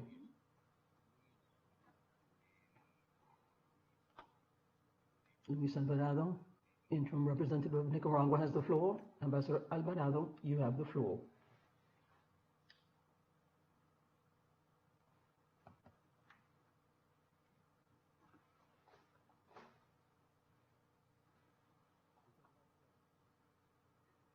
Thank you very much, Mr. Chairman. The Government of Reconciliation from the Republic of Nicaragua would like to warmly greet Ambassador Maita Maki, Minister of Foreign Relations of the plurinational state of Bolivia, and Minister Evan Lima Magne. Minister of Justice and Institutional Transparency of the Plurinational State of Bolivia. We truly thank them for their presentations. As the delegation of the government of Nicaragua, we reiterate our firm and undeniable solidarity and support behind the people of the government of Bolivia that continues to deal with the coup d'etat perpetrated by the Secretary General of the OAS. We express our full-fledged support to those points made by the distinguished representatives of Bolivia that the premeditated intentional acts of Luis Almagro should be investigated as it relates to the electoral process. When presenting this fallacious report that was not included in the agreement with the government of Bolivia, and for which there needs to be further observation. And furthermore, it attempted to qualify and go against the elections. On August this year, a number of prosecutors alongside an investigatory group, the Spechtai from the General Organization from the University of Salamanca, concluded that it was proven that there was no fraud in the elections that took place in 2019, as the OAS has said, as headed up by Luis Almagro. This drove the coup d'etat against Evo Morales, the president at that time. The political instrumentalization on behalf of the United States through the Secretary General led to having the coup d'etat in 2019, which led to a breakdown of the constitutional order and the path of massacres, tortures by the police against the civilian population. This was very painful for the Bolivian people, and we saw that the Secretary General of the OAS was involved, and that's the person that should be investigated.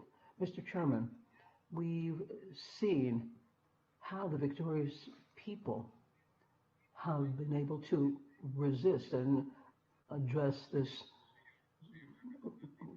coup-led action. Interim Ambassador, I apologize, but the permanent representative of Uruguay has asked to very briefly put a point of order. Permanent representative, please go ahead.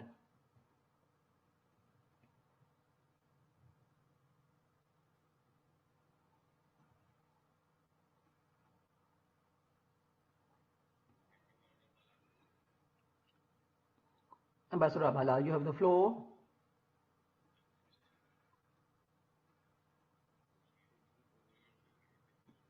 He asked for a point of order. Perhaps it was a mistake. So please, Interim Representative of Nicaragua, you may continue. Thank you very much, Mr. Chairman. And I'd like to recoup my time, but the politicization of the electoral path by the United States led to the coup d'etat of 2019, which led to the constitutional breakdown and led to the extradition, massacres, torture by the military and police forces against the civilian population. These are facts that went against the Bolivian people, and with the Secretary General of the OAS's involvement, that should be investigated. We have seen the victorious people of Bolivia who have known how to work against this coup-driven behavior by the Organization of American States, an instrument of death in the hands of North America. The practice of the OAS over the course of its history has to go back to the Charter, and this has become an instrument of aggression, sanctions, violations of human rights of peoples. We in Latin America and the Caribbean continue to have new victories in the fight for our second independence, promoting the rights of all of our people and seeking peace, prosperity, and development with renewed energy for all of us, certain that better times will come for our peoples. Thank you very much, Mr. Chairman. Intervención. Thank you very much, Ambassador Luis Alvarado, for your remarks. I would once again call on the distinguished delegates to please keep the time of your statements limited because there's a long list of delegations wishing to take the floor. Ambassador Carlos Raimunde of the Argentine Republic, you have the floor.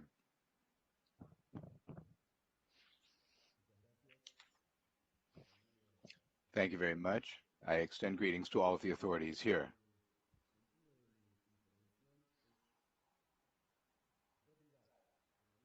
I've taken the floor in order to categorically take down any argument that seeks to argue that the OAS 2019 electoral mission of the OAS in Bolivia in 2019 was a technical instrument and not used politically. It was eminently political, and it had tragic consequences for the people of Bolivia.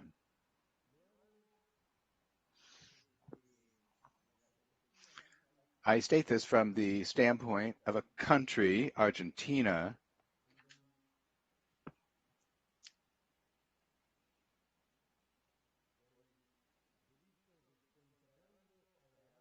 for the crime of aggravated contraband of weapons and munitions, none other than the previous president of the Republic, his Minister of Security,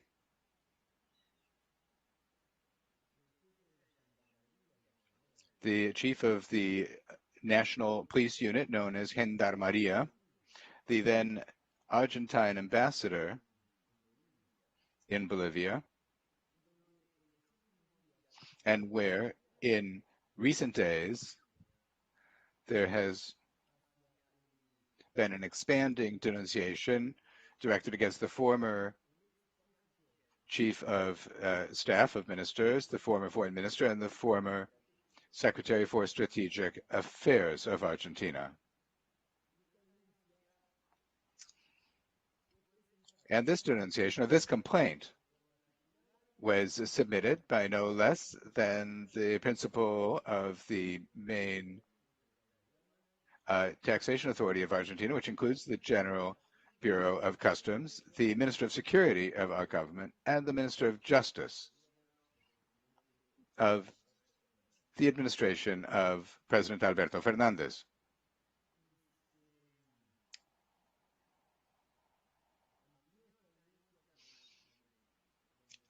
And this complaint was amended, as I was saying, so as to include these new individuals.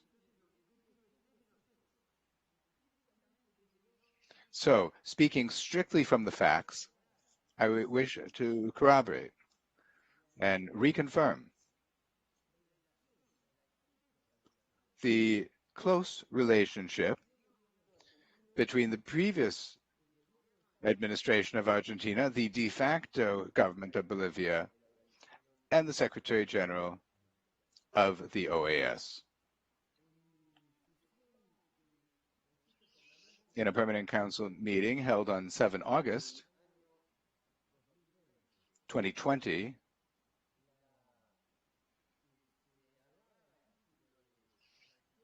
the person who had assumed the title of Foreign Minister of the de facto government of Bolivia spoke extremely aggressive words.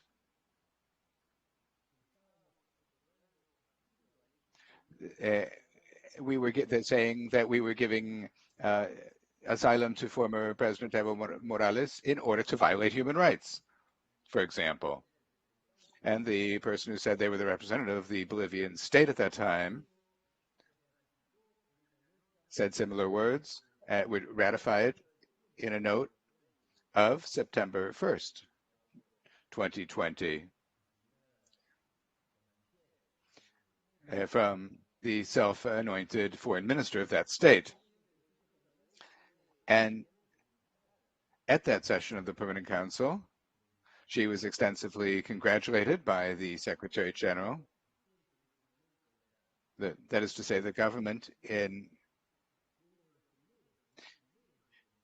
and the government in place in Argentina at that time was one of the first, if not the first, to recognize the de facto government, corroborating the assistance with this weapons contraband, which is the subject of criminal complaint in our country. And it turns out that that same president who's accused of this crime, on May 4th of this year, 2021, sat on a panel with the Secretary General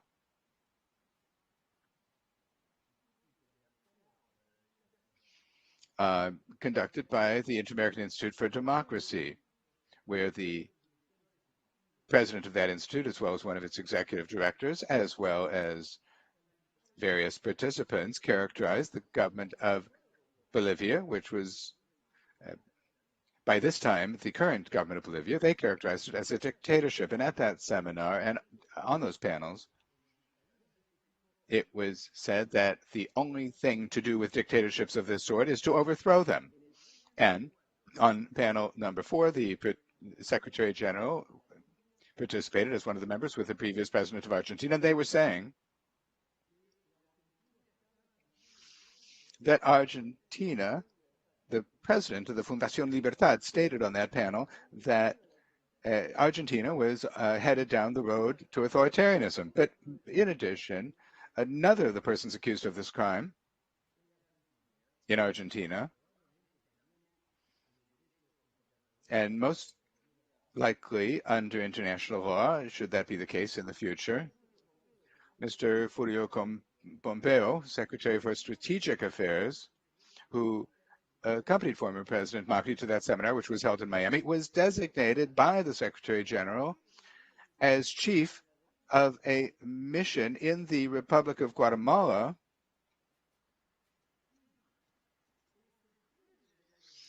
and in September 2020, on occasion of the United Nations General Assembly, the then de facto president, Janine Áñez,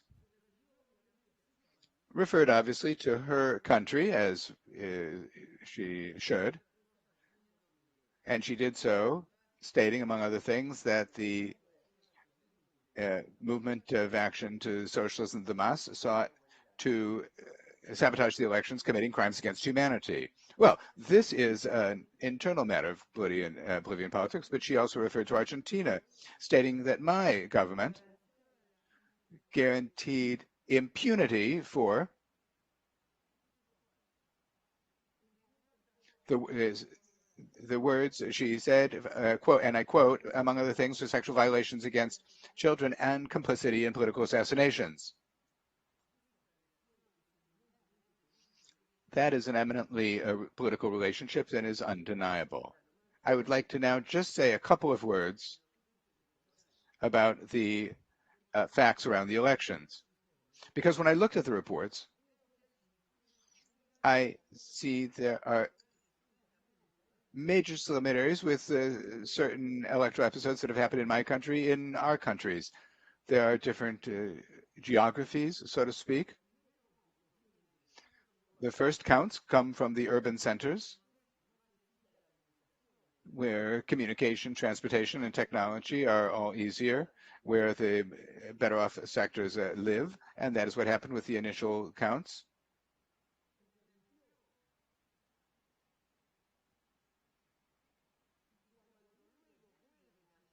And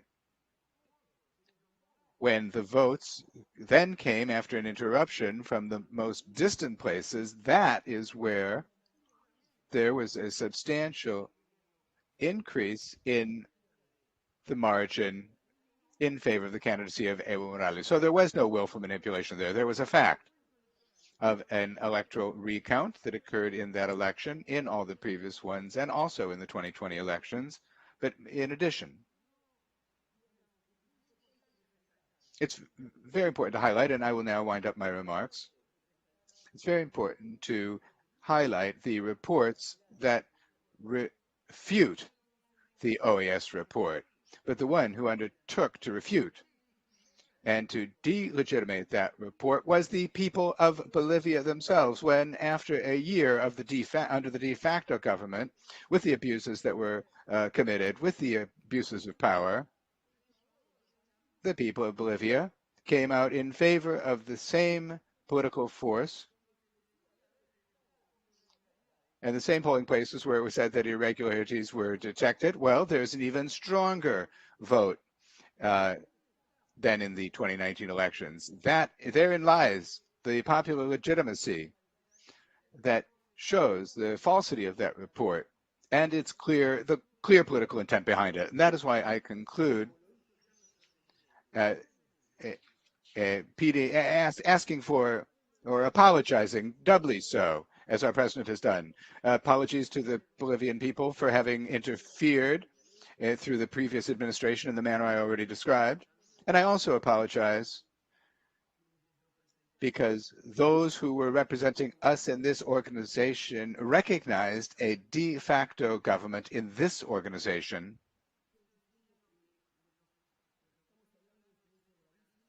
The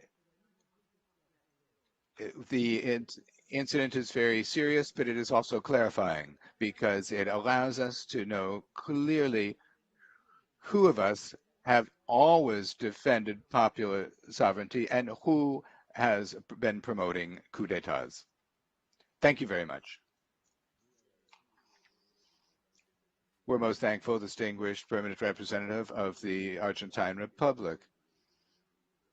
We have a given time and a clock that speaks for itself and a long list of speakers, and we'll be pleased to give them the floor.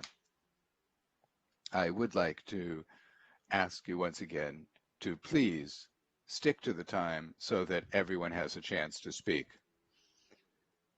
Mr. Tarre of Venezuela, you have the floor. Please go ahead. Thank you very much. All of the members of this permanent council have reasons to be concerned about a campaign aimed at a smear campaign that is being carried out against the OAS and against its Secretary General, Luis Almagro, and against the Electoral Observation Mission by a group of governments who harm democracy and the inter-American institutions. The issue of the general elections held in Bolivia 2 years ago is one that we have discussed at the Permanent Council with the participation of representatives of the last 3 administrations of Bolivia. Despite an extensive debate and the incontrovertible evidence of the fraud attempt in 2019, the government of President Luis Arce appears to wish to maintain this discussion in a possible effort to rewrite his country's history. What happened on 20 October 2019, Mr. Chairman, in Bolivia was a transparent effort to bring about an electoral fraud carried out by partisans of former President Evo Morales in order to help him perpetuate himself in power against the will of the Bolivian people. So flagrant was the fraud attempt, which was also recognized by the European Union, that President Morales himself, after the Electoral Observation Mission announced the removal of electoral judges and the new elections would be held. Plus, after he stepped down, which was a highly revealing event, the Congress of Bolivia, with representatives of the MAS and the opposition, approved unanimously the law on the transitory exceptional regime, which, among other things, called for new elections to be held in 2020. I'd like to invite the representatives to consider just one example. On the social networks, there's a video that circulated on 25 May 2020 by the then pre-candidate Luis Arce, who today is president of Bolivia, in which he expressly and in clear and uncertain terms, absolutely unequivocally recognized Janine Áñez as the transitory constitutional president of his country. I quote the words of President Arce, transitory constitutional president of Bolivia. It is incomprehensible that in the face of mountains of evidence and recognition by the Bolivian state itself that the elections were not valid, there's now an effort to discredit the OAS and the Electoral Observation Mission. We can't lose sight of the fact that the OAS certified the elections where Arce was the winner without any issues raised by the party or its leader. To accuse the Electoral Observation Mission of acting in a partial manner can be used to call into question the legitimacy of all elections observed by the OAS. One should not accept any manipulation of the truth. transforming the opinion of just a few researchers or professors from the University of Salamanca or the MIT, Massachusetts Institute of Technology, into transforming these into positions of the institutions is a common practice by those who think that a lie repeated 1,000 times will be respected. It is also essential to denounce that by justifying that there's been no fraud, those who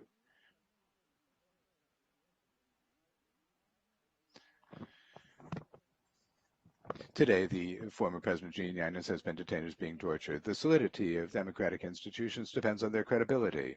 It's impossible to have solid and reliable institutions if they are attacked every time that reality does not align with the fantasies of certain actors. Instead of trying to repress history to make it fit into a certain narrative, we should focus on truly important issues that have an impact for our region. Instead of further weakening the few tools we have to defend democracy, we should find ways of bringing a halt to the trend towards deterioration of democracy, and we should promote democracy. The systematic takedown of Secretary General of Luis Almagro is not just a mere expression of disagreement. There are blows against our organization, the possibility of bringing an end to it if he doesn't help to aid and abet the established dictatorships or governments moving towards authoritarianism. We have made major advances away from military, since the times of military dictatorship, but democracy requires constant work to guarantee that it truly serves its citizens and that it make it possible to clearly reflect their will. The principle of non-intervention cannot continue to be invoked in order to cover up the destruction of the separation of powers and the annulment of human rights. The Democratic Charter exists precisely so that our organization see to it that democracy survives and continues in this hemisphere. Thank you very much.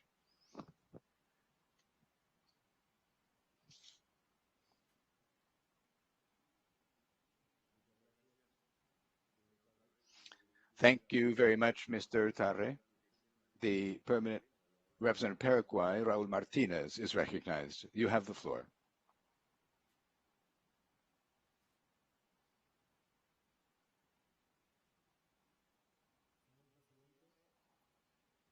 Mr. Chairman, the delegation of Paraguay would like to especially welcome the high-level authorities from the plurinational state of Bolivia, the Minister of Foreign Affairs, Ambassador Rogelio Maita Maita, and Ivan Lima Magni, who is Minister of Justice and Institutional Transparency. We have close ties of fraternity and mutual cooperation with Bolivia. The President of Paraguay, Aldo Benitez, participated in the inauguration of Luis Arce in November of 2020 to indicate the interest in continuing to strengthen relations with this sister country. I celebrate the fact that the authorities of the plurinational state of Bolivia are participating in this session of the OAS Permanent Council, where we have a debate and exchange views on key issues of the region, because dialogue is the best way to take on challenges and correct any veering off path. So we have closely listened to what the illustrious guests have told us, and we take note of the points of concern that they have raised. I'd also like to note that Paraguay has always supported the work of the electoral observation missions of the OAS, as we consider them an effective tool for ensuring transparency of the democratic processes of member states. In the case of Paraguay, the experiences have always been positive, and they have cooperated with successful elections. Indeed, my country, since it began the transition to democracy in 1989, has received several electoral observation missions, and now, in the eve of October municipal elections, we intend to draw on the support of an electoral observation mission of the OAS once again.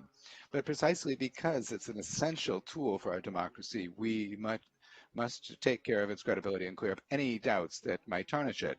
Through dialogue, we can reach mutual understandings that allow us to continue strengthening an instrument that serves the purpose for which it was designed, to work on how we should develop and improve upon our monitoring structures, drawing on the history we have. And we think this is important for continuing to support and provide important support to elections in the hemisphere. And so we think that it's important that the OAS continue supporting the states in their elections, making any adjustments as necessary, the fundamental objective being to consolidate democracy and the rule of law in our countries. Thank you very much, Mr. Chairman.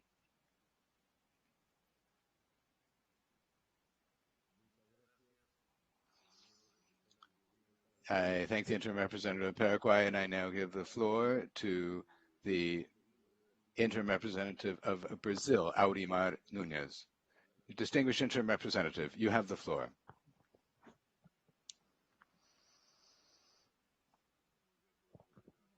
Good morning, everyone. Thank you, Chair.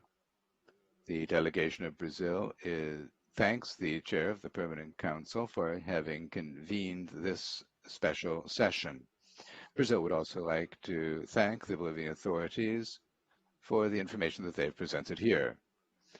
The delegation of Brazil also takes note of the information recently disseminated by the Secretariat for the Strengthening of Democracy, the General Secretariat of the OAS, in which they reiterated the conclusions regarding the analysis of electoral integrity carried out by the team of the organization in 2019 in Bolivia.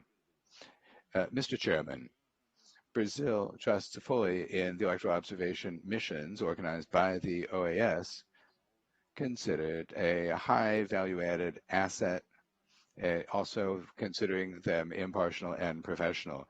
Their notable expertise and technical support through the Department of Electoral Observation and Cooperation of the OAS and its activities and missions, which have been carried out in 28 countries of the hemisphere since 1992. We take note of all of this. In the last 3 years, Brazil has made contributions that totaled $100,000 to send electoral observation missions to 9 countries, as well as with other OAS initiatives in the election area. We expect to continue to be donors for future missions. Brazil has also received electoral observation missions from the OAS in the last 2 elections, the general elections of 2018 and the municipal elections of 2020. The latter held amidst the COVID-19 pandemic. Mr. Chairman, colleagues, Brazil supported the sending of an electoral observation mission by the OAS to the October 2019 election in Bolivia through a voluntary contribution to the electoral observation mission and by sending 5 technical experts from the Superior Electoral Tribunal of Brazil. They were part of the OAS electoral team, or technical team. In that regard, the government of Brazil noted its confidence in the professional and technical work of that mission, which it was already noted in its preliminary report, which was put out in the days after the election, which noted irregularities found. Based on the activities of the EOM at the time, Brazil also supported the mission from the OAS to analyze the electoral and integrity of the elections after an agreement between the government of Bolivia and the Secretary General as a way to clear up any doubts having to do with how clean the process was and in order to boost confidence in the electoral authorities of that country. The results of the OAS audit showed the need to hold new elections in Bolivia, which were held transparently, freely, and fairly in October of 2020, and which resulted in the election of distinguished President Luis Arce. Mr. Chairman, in Brazil's view, it's important that both the OAS General Secretariat and the member states continue making their best efforts to seek understandings to strengthen democracy in the Americas. It is one of the pillars of the actions of this organization. Thank you very much.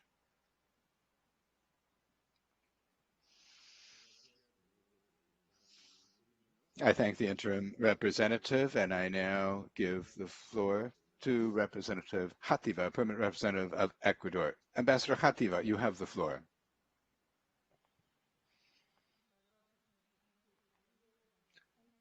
Thank you very much, Mr. Chairman. My greetings to the high-level authorities, the plurinational state of Bolivia, and the persons of Foreign Minister Rogelio Maita and the Minister of Justice and Transparency, Mr. Ivan Lima Magme.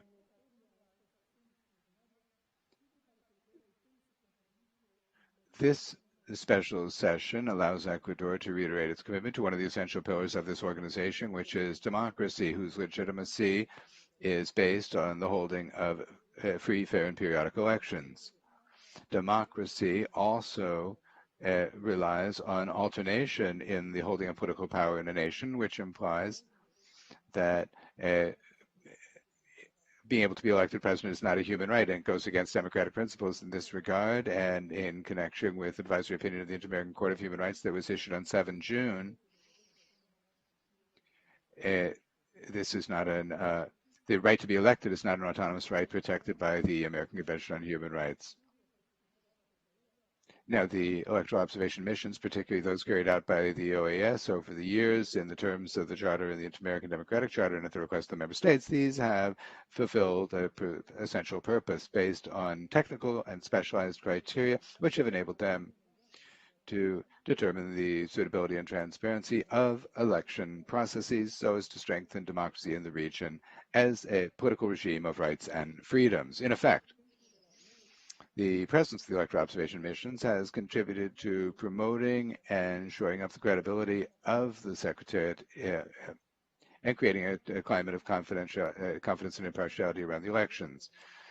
It has helped to strengthen electoral institutions and the elections themselves by suggesting legal reforms, inclusion of a gender equity perspective, financing of political campaigns, and access to media outlets.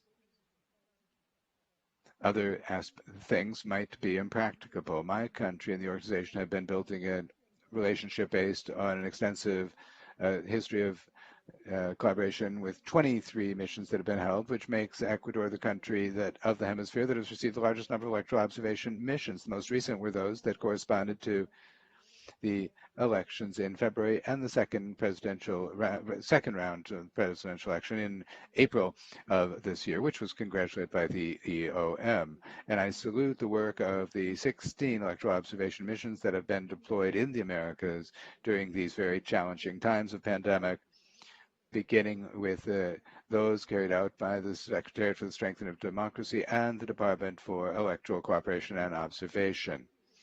Pursuant to the agreement signed last May to develop cooperation mechanisms on elections between the chair of the electoral body of Ecuador and Secretary General Almagro, a team of the Secretariat has been accompanying since mid-August an assessment to modernize the IT infrastructure of our electoral council. In that same context, the OAS participated in a high-level meeting on the impact on the pandemic of the pandemic and fake news on elections. This was held last 17 August in Quito, and at the end of that, representatives of electoral institutions of Bolivia, Ecuador, Colombia, and Peru agreed on a statement to fight fake news and misinformation around elections. To conclude, I'd like to recall the words recently stated by the president of Ecuador, Nicolás Lasso, that the OAS has proven to be a multilateral mechanism that has made it possible to resolve some problems in Latin America, and that is in line with which is in line with defending the institutional integrity and institution of the OAS. Thank you, Ambassador Jativa. And I now give the floor to the permanent representative of the Sister Republic of Colombia, Ambassador Alejandro Ordóñez. Please go ahead. You have the floor.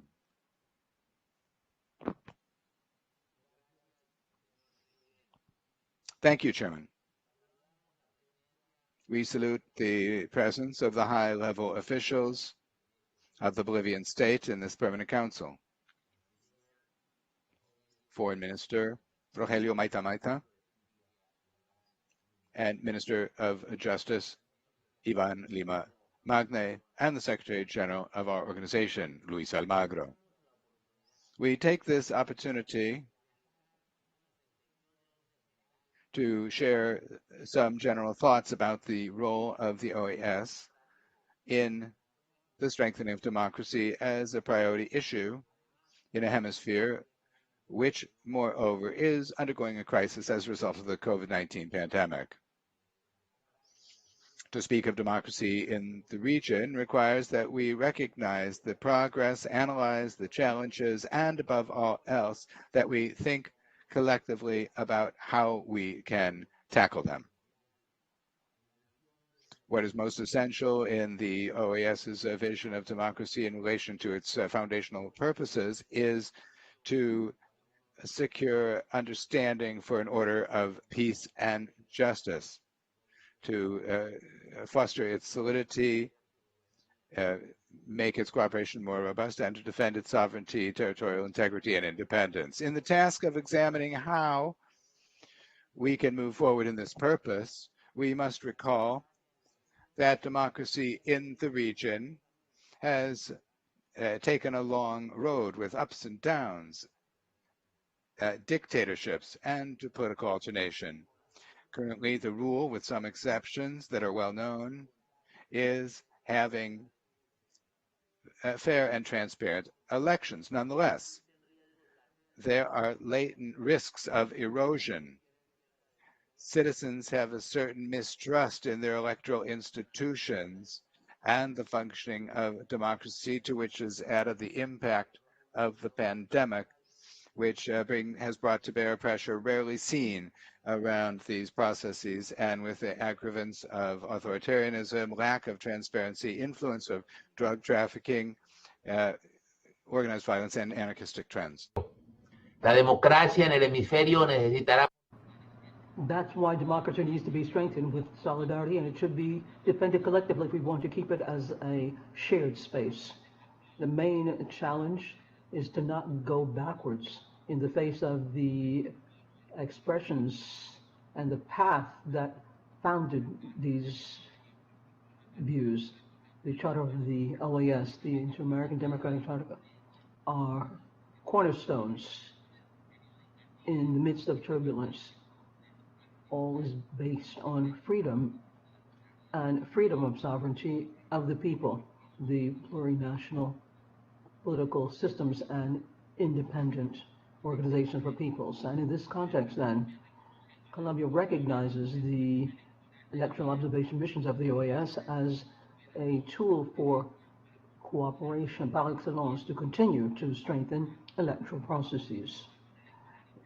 International electoral observations in the Americas has also made great progress with a strengthening and bringing together of democratic governments since the decades, or I should say since the 70s, when missions were carried out in an ad hoc way, to now where we had professional exercises based on neutrality, impartiality, and independence, and respect for the internal affairs of the host country and the institutions.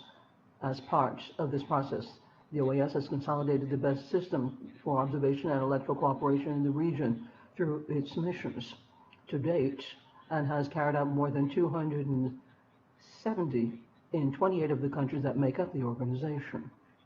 Last year, the Department of Electoral Cooperation generated a way to deal with these paradigms, to have elections in the midst of the pandemic, and we looked at good practices in elections to strengthen the processes in the region.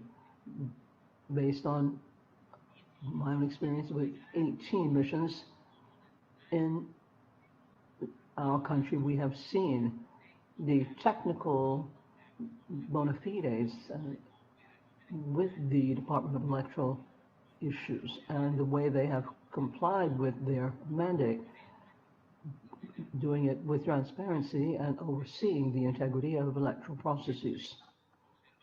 We've always seen how the main players move ahead with a view to verifying compliance of the standards enforced in the countries, looking at the developments and the standards adopted by member states of the organizations, and informing on their work to the Secretary General and to the Permanent Council.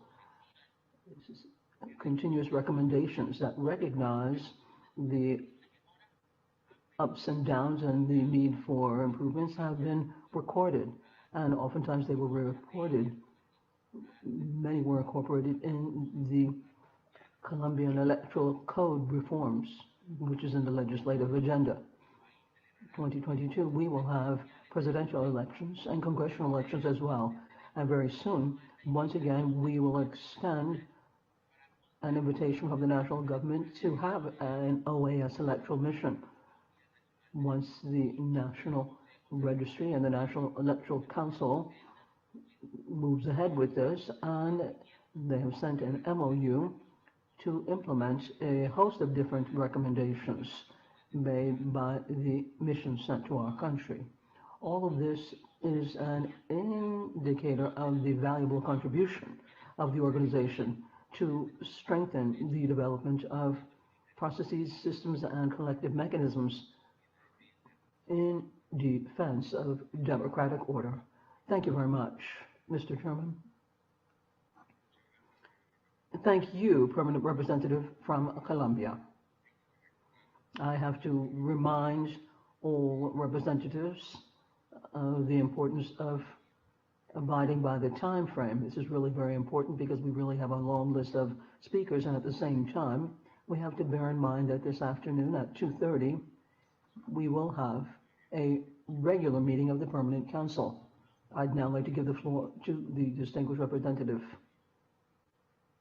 from the Republic of Guatemala, Ambassador Choni.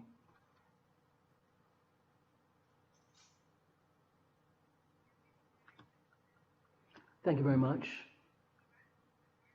I'd like to recognize His Excellency Ivan Lima, Magna Minister of Justice and Institutional Transparency of the Plurinational State of Bolivia, and His Excellency Ambassador Rogelio Maita, Minister for Foreign Affairs, and greet the Secretary General of the OAS, Luis Almagro, and the Assistant Secretary General as well.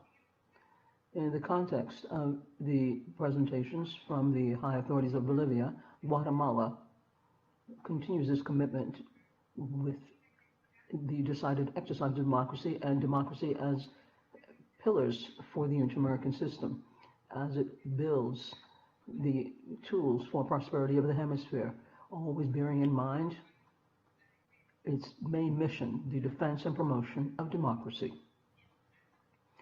In its establishing charter, the Organization of American States developed the organization as a regional organization to have peace and justice with solidarity and to strengthen cooperation and independence. The Inter-American Democratic Charter, in turn, establishes that the peoples of the America have the right to democracy and the government's the obligation to promote it and defend it, and that democracy is crucial for social, political, and economic development of the peoples of the America. The exercise of representative democracy is the basis of the rule of law and constitutional systems of member states of the OAS.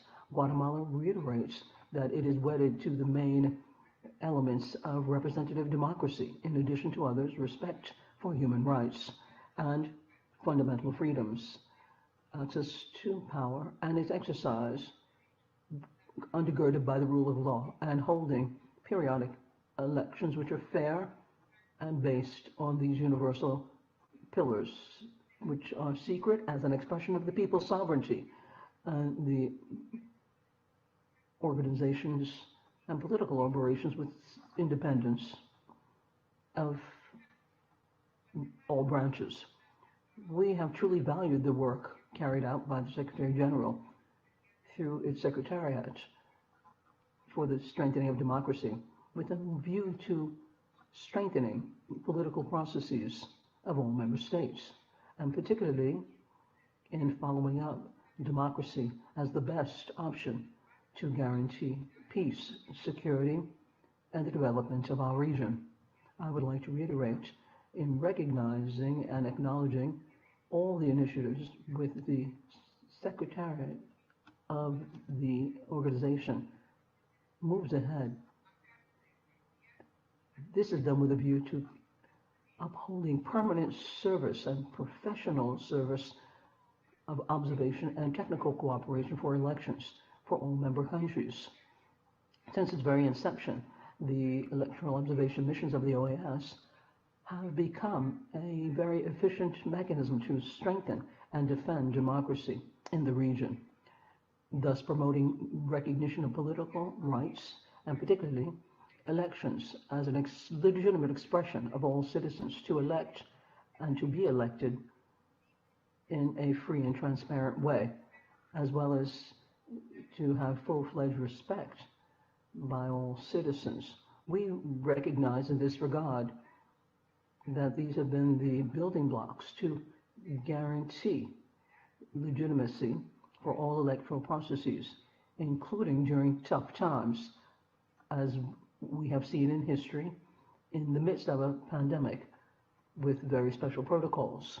My country has had 8 EOMs since 1984, and in turn, we have signed various cooperation agreements with the Secretary General of the OAS and the electoral authorities of Guatemala. So to conclude then, within the framework of this permanent council, Guatemala would like to say that it is totally committed to the Inter-American system, with the role of the OAS within the framework of the Inter-American Democratic Charter and at the service of diplomacy and democratic solidarity.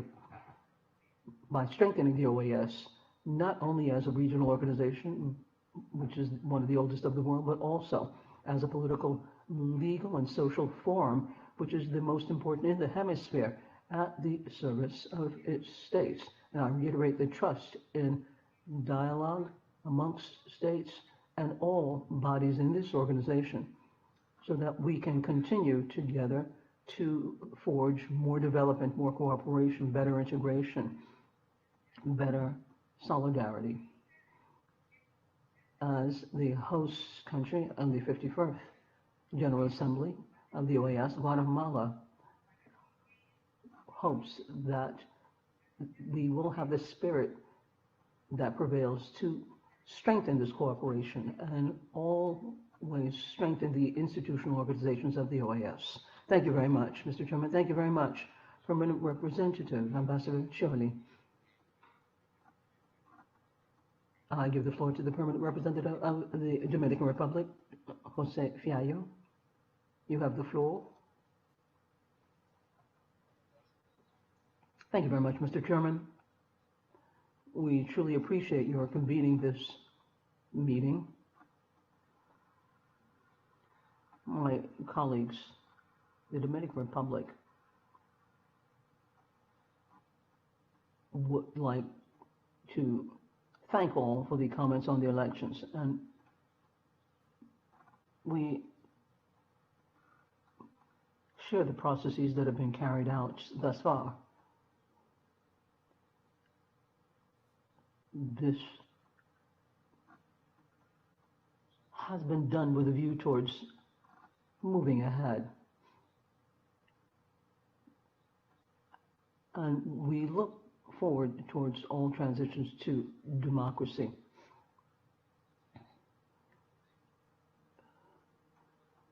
The interpreter apologizes for the very poor connection from the Dominican Republic.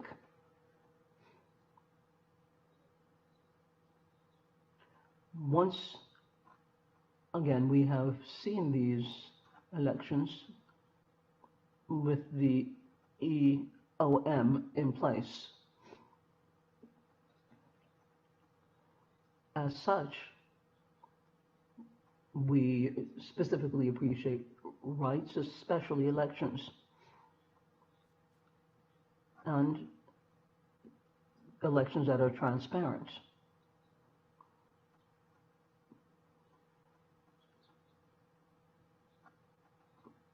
We would like to support this with the Organization of American States so that the organization moves ahead and completes its role.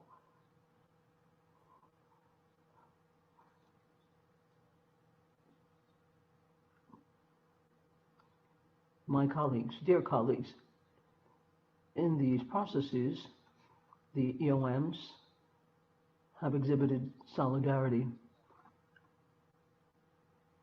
and they have done their job as has been said by Colombia. We look forward to this kind of behavior, and for elections that take place, in this case, the OAS has its mission and is prepared to move forward with it.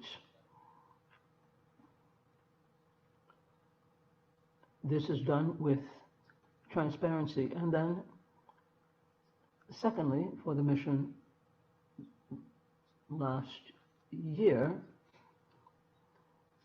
there have been many different observations in the processes.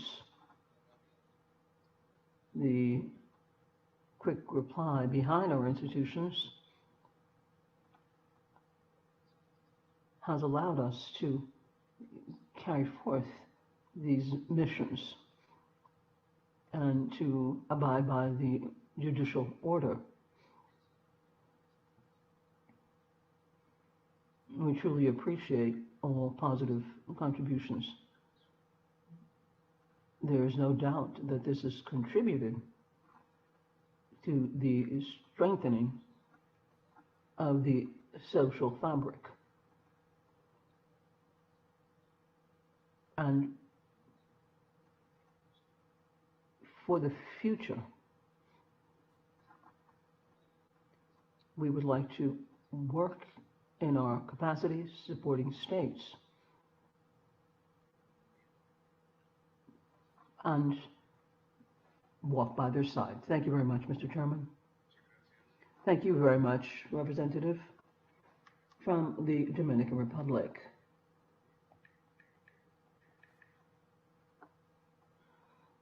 Ambassador Luis Cordero, Honduras, has the floor. Thank you very much. Good morning, Mr. Chairman. I should like to warmly greet Ambassador Rogelio Maita, Minister for Foreign Affairs, and Dr. Ivan Magne, Minister of Justice and Institutional Transparency, and Ambassador Hector Enrique Arce, Permanent Representative of the Plurinational State of Bolivia. I'd like to thank them for their comments made today in this Inter-American Forum, and virtually, given the health situation that we're living through with COVID-19. This obliges us to do our work from the different virtual platforms. We reiterate our congratulations to President Luis Arce for his election, and to the Bolivian people for their civic exercises that they have carried out recently in the midst of an international crisis spearheaded by COVID-19, showing the world how democracy can be strengthened in countries with elections that allow people to express their voice through their vote. We also congratulate the different Bolivian institutions that carried out arduous work to move forward with an electoral procedure transparently. And as such, I'd like to express my recognition of all of the international observers, and particularly the OAS, that has been the guarantor of a host of electoral processes for many years in our region, and that has worked to defend and strengthen democracy, the rule of law, human rights, and the development of our region. And that is why we reiterate our commitment to continue to work so that the OAS continues to be the main political and development forum in our continent. Thank you very much.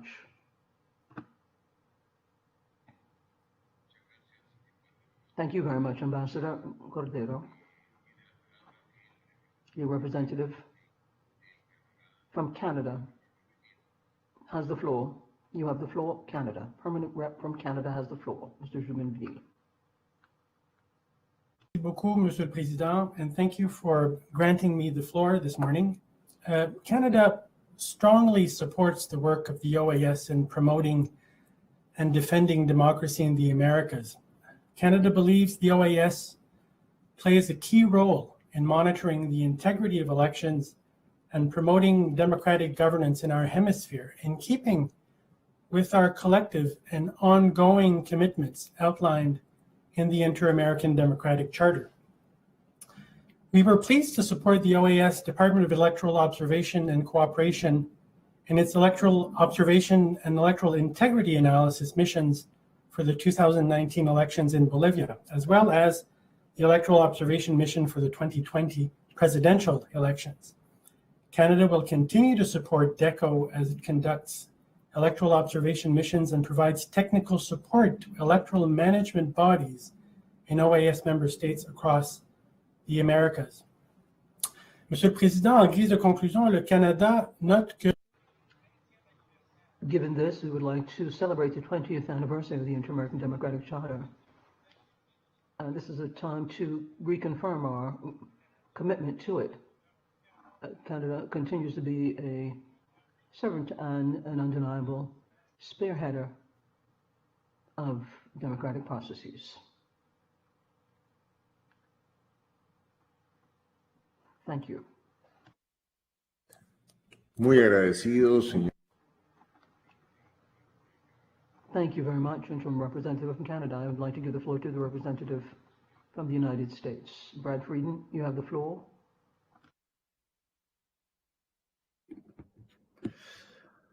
Thank you. Thank you, Chair, Secretary General Almagro, Foreign Minister Ambassador Rogelio Maita, Justice Minister Ivan Lima Magne, permanent representatives, colleagues, ladies and gentlemen. The United States thanks the Foreign Minister and the Minister of Justice for their presentations. We understand this has been an area of disagreement. However, we stand by the electoral monitoring mission that was conducted by the OAS in Bolivia. The United States does not support any candidate in any election in the region, including Bolivia, but rather stands by our unwavering support of free and fair elections. When there have been free and fair elections in other countries, and the people have chosen a candidate, even when critical of the United States, we have recognized the legitimate winner of a free and fair election, including in Bolivia. One of the OAS's core values is supporting representative democracy through free and fair elections in the Western Hemisphere. In the OAS, we must insist on elections which reflect the will of the people. The OAS election observation missions are critical to ensuring that elections are truly free and fair. In fact, the OAS electoral observation missions are internationally known for their credibility, objectivity, and expertise. They are and will continue to be a critical and important component of the OAS's work to promote democracy and the principles of the Inter-American Democratic Charter. As we are all aware, the Bolivian government invited the OAS electoral observation mission to monitor the October 20th, 2019 elections in Bolivia. After substantial election irregularities in the first round were found, the OAS was invited back by the Bolivian government to perform an analysis of the electoral integrity of the Bolivian elections. The OAS also supported and observed the subsequent October 2020 Bolivian elections, a fair and credible vote through which the current government came to power. The OAS has a responsibility to defend democracy in Bolivia as it does for every country in this room. It is one of the core values of this organization. Democracy is essential to the peace, stability, and development in the region. The OAS electoral observation missions have a tremendous record of success, and the achievement of these missions must be recognized by all of us who so deeply care and appreciate our fundamental commitment to the promotion and defense of democracy. Nearly every country in this hemisphere, including the United States, has invited the OAS to observe their elections. The outcomes of these election observation missions have been credible and transparent. To this end, it is particularly important today to note the remarkable work of the OAS election observation mission in Bolivia at today's meeting. The OAS's exceptional commitment to support Bolivian electoral processes in 2019 and again in 2020, amidst concerted politicized efforts to falsely undermine its work and reputation, serve to again highlight the importance of our collective support for this vital institution and its democratic mission. As we have seen recently in other countries, the repetition of a false electoral narrative, in this case that of a golpe de Estado in Bolivia in 2019, undermines democratic institutions and weakens popular faith in democracy. The United States will continue to stand by the work of the OAS in this area. We remain committed to ensure that electoral observation missions can continue their important work to ensure the principles of the OAS and the Inter-American Democratic Charter are upheld. Related to the EOMs, I would also like to address the Inter-American Commission on Human Rights and the members of the Interdisciplinary Group of Independent Experts, the GIEI report. We appreciate the impartial work of the IACHR and the members of the GIEI on their report. It aims to provide a balanced account of the events that unfolded in Bolivia from September to December 2019. We express our solidarity with the victims of these tragedies. We firmly believe this is about human rights and accountability. But even as our focus is on the victims, we believe any legal proceedings against the accused must be conducted within the rule of law and in accordance with due process.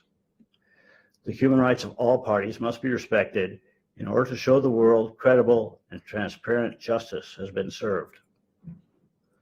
Thus, the United States urges the Bolivian government to implement impartial, credible judicial processes that provide equal treatment to its political allies and opponents. Finally, I would like to state that Secretary General Almagro was elected by OAS member states in a transparent and democratic process. While member states may not agree with everything the Secretary General states, he is the legitimate leader of the OAS and is serving during a critical time in our hemisphere. The OAS is vital to the advancement of our shared policy objectives, including the promotion of democracy, respect for human rights, development, and cooperation in addressing transnational threats to regional security. No other organization can do the work that the OAS can do. The United States firmly supports the OAS and the Secretary General in its mission to promote and protect human rights and democracy in our hemisphere. Again, we thank the government of Bolivia for its presentations today and thank the individuals at the IACHR, the Interdisciplinary Group of Independent Experts, and the OAS electoral monitoring missions for their transparent work to ensure democracy and human rights are respected in the Americas. Thank you very much.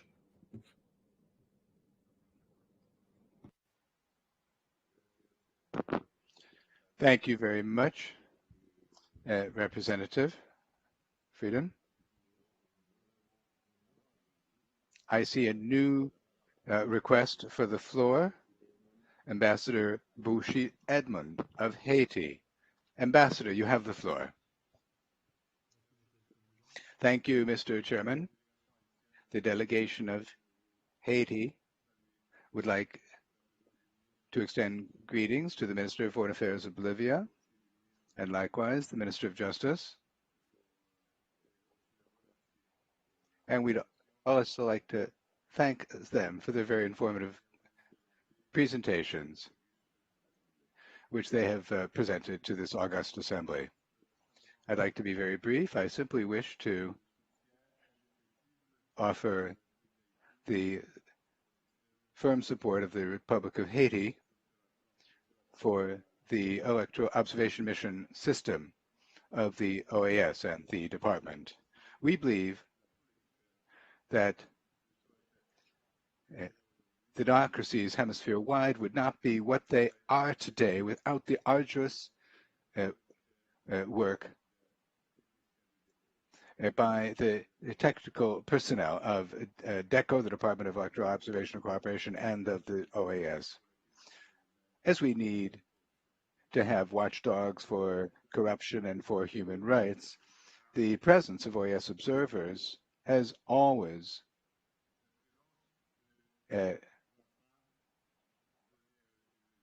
been positive. Their presence goes not only to the legitimacy of the elections, but also contributes to bolstering the credibility of the polls. If we want to bolster democracy in the region, the presence of the OAS electoral observers when elections are held is of the utmost importance. And indeed, we could say it is a moral obligation of the political authorities. Our organization, the Organization of American States, is our organization. It belongs to us. In that case, we should together strengthen this organization. Of course, not to the point of perfection. We're all human beings. But if not perfection, at least we can correct matters as these electoral observation missions are deployed. And like all else, their operations could gradually be improved. Finally, I would also like to voice support for our Secretary General, who was elected by all the member states. We believe that his mission at difficult moments, well, there may be disagreements with the Secretary General, but he is still the principal spokesperson of this organization, and we would like to support him as the life and survival of this organization depends on all of the member states equally. Thank you very much, Mr. Chairman.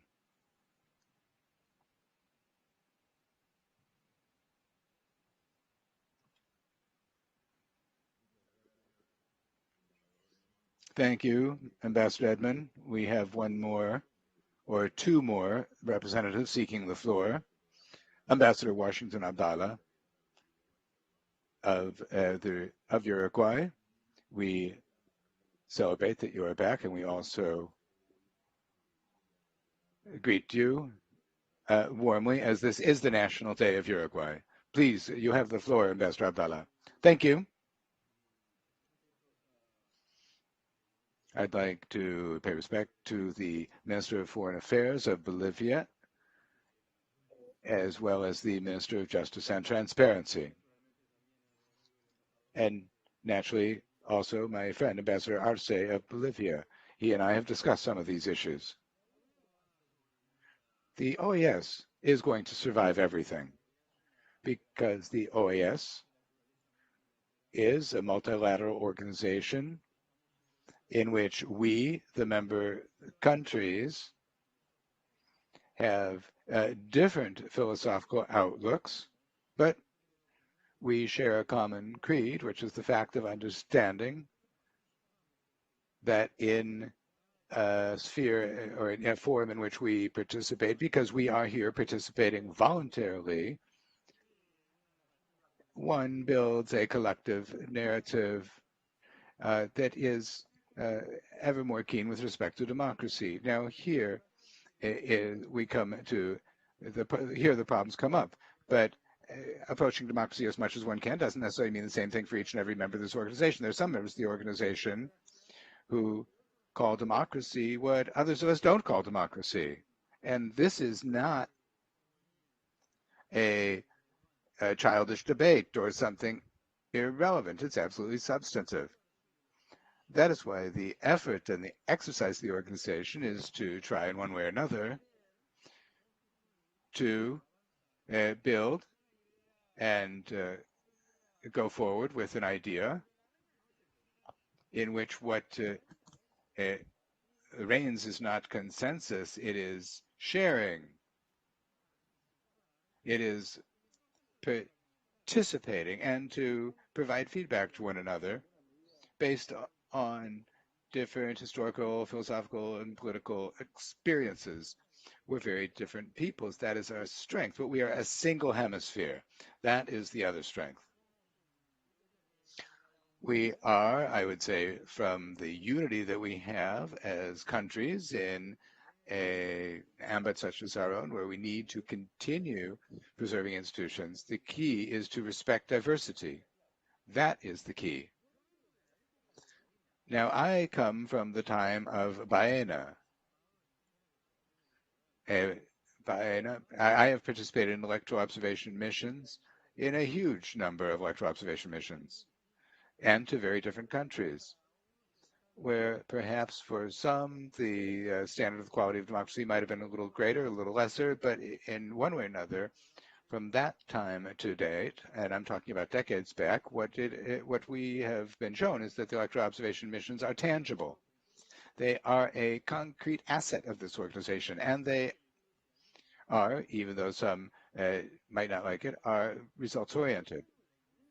Now, for some reason, the immense majority of nations that have gone through the screen of the electoral observation missions recognize this. Moreover, with all due respect, deference, and consideration that the high-level authorities here at this meeting deserve,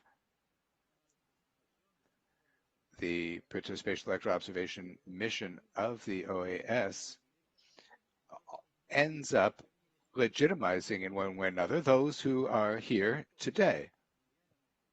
And that is pretty objective. I tend to think that in addition, it often happens for us as countries, something which I think is a mistake,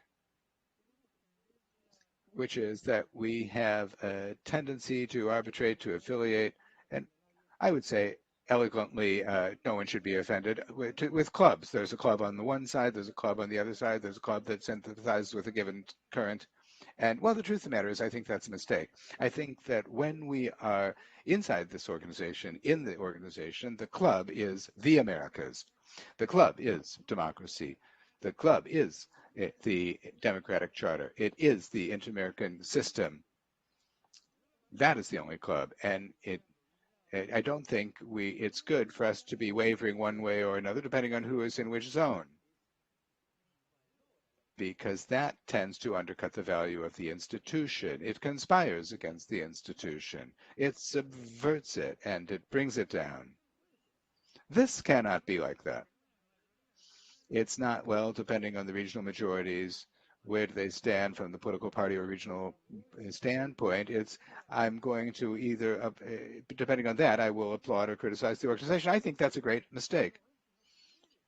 I think that is not so and cannot be so and should not be so. So if we are intelligent with the political signs there may be and that exist, the organization has to have a mandate as such and navigate like a transatlantic liner, maintaining its pivot, its values, its center. If you observe today's session, you could basically see how you have the Troyans and the others one side and the other. And well, I have friends everywhere. So as I see it, I must say humbly that that's not the approach. I say this from a very Republican standpoint, as we have in Uruguay. We all have the right to build a better organization and to solidify it institutionally speaking. One observes a certain critical point around the General Secretariat. Well, in a democratic organization, if we don't have different shades of difference with the Secretary General and Secretary General with different parts of the organization, we not all be somewhat hypocritical about this, that, or the other. Well, that is, to that we would say, welcome democracy and welcome criticism. One criticizes because one is free. If one is free, it's because one believes in democracy. Not only does one decree it, but one is an activist for democracy. Well, I say welcome to all of that because the truth of the matter is that in these historical cycles in which some govern eternally, then I have a tendency to distrust, But I am merely a public servant who can't be making decisions about such students. But when the same are always there as protagonists, then I have a tendency to distrust. Now, if an electoral observation mission comes and tells us as countries that in a given country this party won and that party won, well, that's fine. We have to recognize that that's the case. I believe that these are tough times. The Secretary General is making huge efforts to try in one way or another,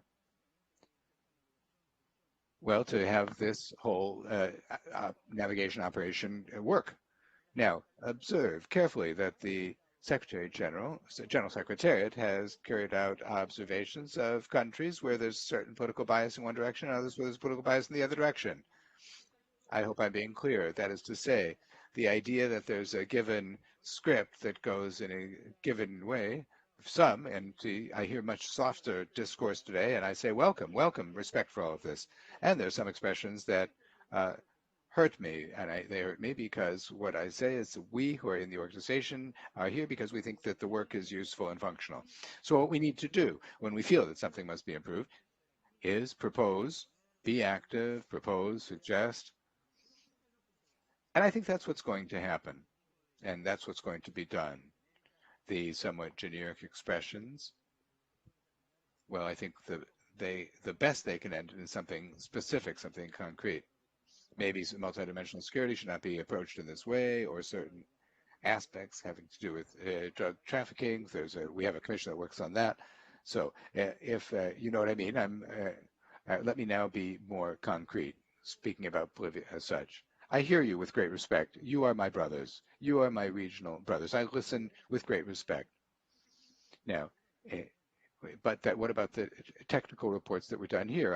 I know some of the staff who have worked in the Secretariat for democratic strengthening. I've known them for years, and these are people of great moral probity.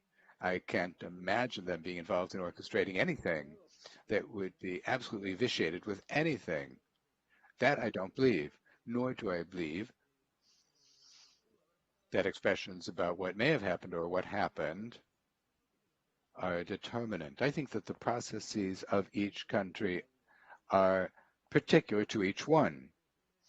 And I will say something to all of you with great respect. And please, I don't want anyone to take this poorly. The OAS can say what it considers relevant, and it has a nature. Well, that is to say, its voice is relevant. But, for example, what we Uruguayans do, we Uruguayans define and decide. And I understand that it's the Bolivians who define what Bolivians will do. So we have a long way to go. And like several of the countries and colleagues who have been engaged in conversations, it's not a question of going down the path of conversational diplomatic elegance. No, let's debate. Let us fight about so that there can be a dialectical process so as to be able to improve the institutional construction of the organization. Let us debate. Let us fight. Now, let's not situate ourselves exclusively in the realm of Luis Almagro. Let's not focus on that. I think that would be a mistake. I think that the Secretary General serves as Secretary General as such and has done so in the best possible manner as he understands. And I believe that the immense majority of the countries present here have voted for him for that reason. There's some reason they voted for him.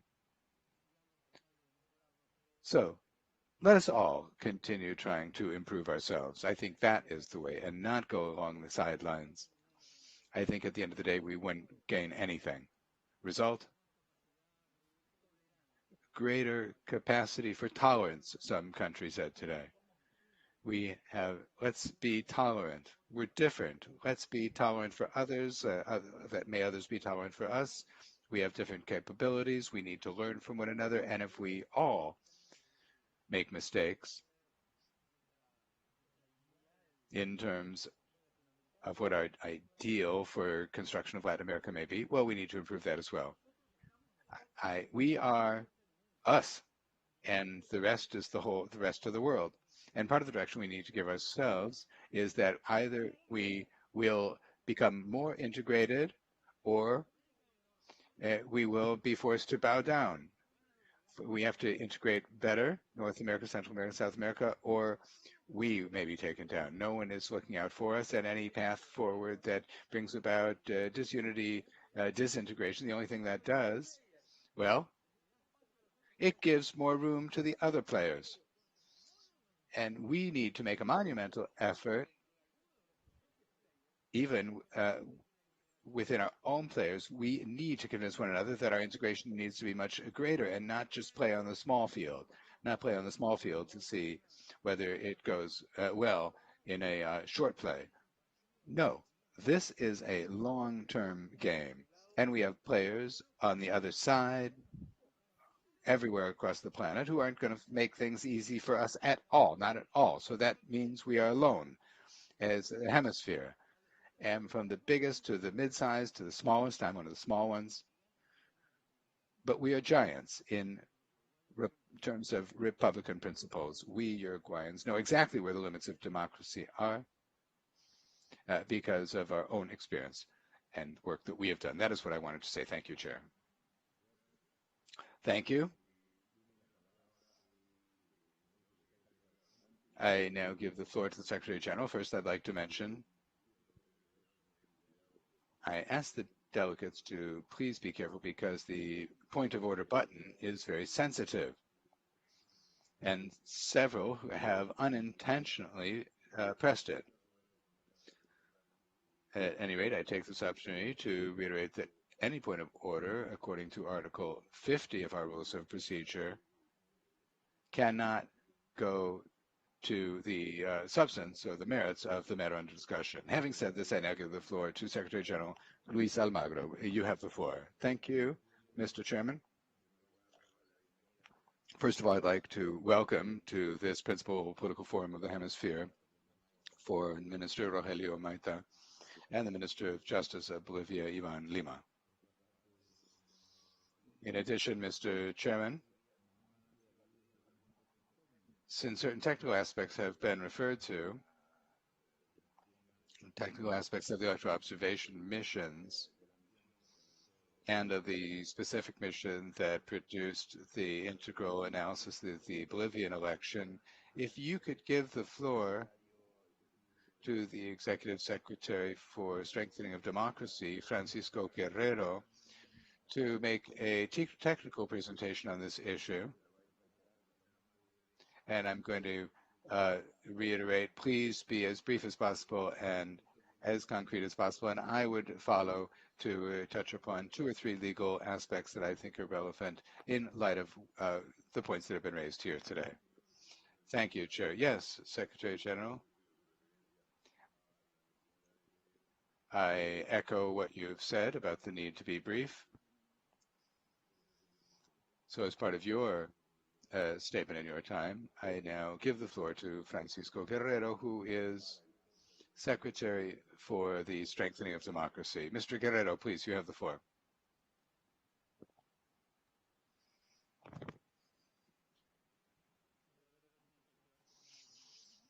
Mr. Guerrero, you have to activate your microphone and your camera.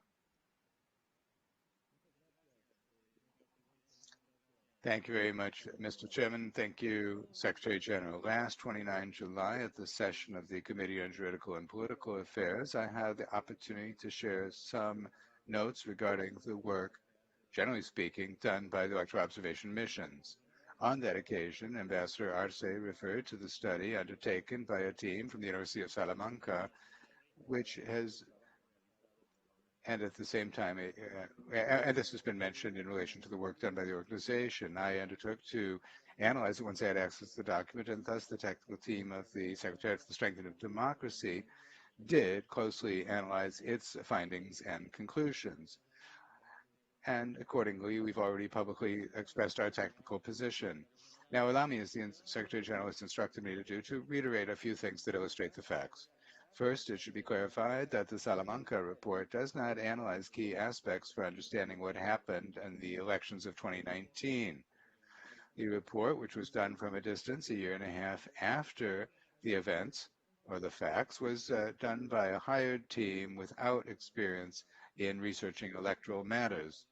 even with their limited scope, they recognize that the report of the OAS is significantly more exhaustive, profound shortcomings, and relevant biases. This expert report confirmed the disturbing and serious findings having to do with IT contained in the electoral integrity analysis undertaken by the Secretary General at the request, or General Secretary at the request of the government of Bolivia. This is very important to understand. It confirms the very grave findings in IT-related matters. First of all, it ratifies the use of 2 servers outside the technological structure that was established by the system for transmitting preliminary results. Second, it ratifies that the environment allowed for data manipulation, supplanting of voter tallies, and users being able to get into the operating system. Third, it confirms that traffic was redirected to the external network, which was outside of the administration oversight and monitoring of the Supreme Electoral Tribunal. Fourth, it illustrates the lack of records that make it impossible to determine the activity of the users in relation to the database. And second, they corroborate that there was destruction of evidence. I repeat, destruction of evidence, as well as other elements that compromise the integrity of the systems used in the elections. Mr. Chairman, the greatest problem of the Salamanca report is that without any electoral technical support and based simply in comparison with the scant data in the different data fields, they confirm that what happened to the IT system did not mean there was any manipulation of data. From our technical standpoint, this lacks scientific support. Once and again, the authors contradict their own conclusion having to do with the integrity of the results. The study confirms that it was possible to manually alter the data and that this could be done without leaving any traces. They also note that despite verifying the integrity of the database, there were users with the capacity to access the IT system, the electoral process, as administrators who could add, modify, or eliminate data as well as erase any traces of evidence. They also agree that the erasure of evidence from a server is a high risk because it makes it possible to hide possible ill-intended actions. It also notes that the check in its official calculation was independent, but the only information they shared was that of the vote tallies from abroad. This meant that they were not independent. They state all this, omitting the images of the certain documents that were incorporated into the system, but it did not have any paper support. The report recognized the work done was delimited, that it was possible to alter databases, and that unidentified persons had all the power to make illegal changes without leaving any traces thereof. They also recognized that there was no supervision and that it's not possible to guarantee the integrity and the authenticity of the evidence. In addition to these revelations, which are alarming in and of themselves, the findings in relation to IT, which I note were originally revealed by the integrity analysis done by the OAS and have been corroborated by the Salamanca study. From our technical perspective, Mr. Chairman, these are extremely serious. These facts constitute a severe manipulation of the IT infrastructure. Mr. Chairman, I will not refer to aspects of the electoral integrity report because of time considerations, but I would like to state the following as I approach the end of my remarks. Mr. Chairman, distinguished foreign minister, Minister of Justice, distinguished representatives, distinguished Secretary General. During the period of Secretary General Almagro, 71 electoral observation missions have been deployed. Their observations and recommendations have been crucial for strengthening electoral institutions and processes in the region. Bolivia is no exception.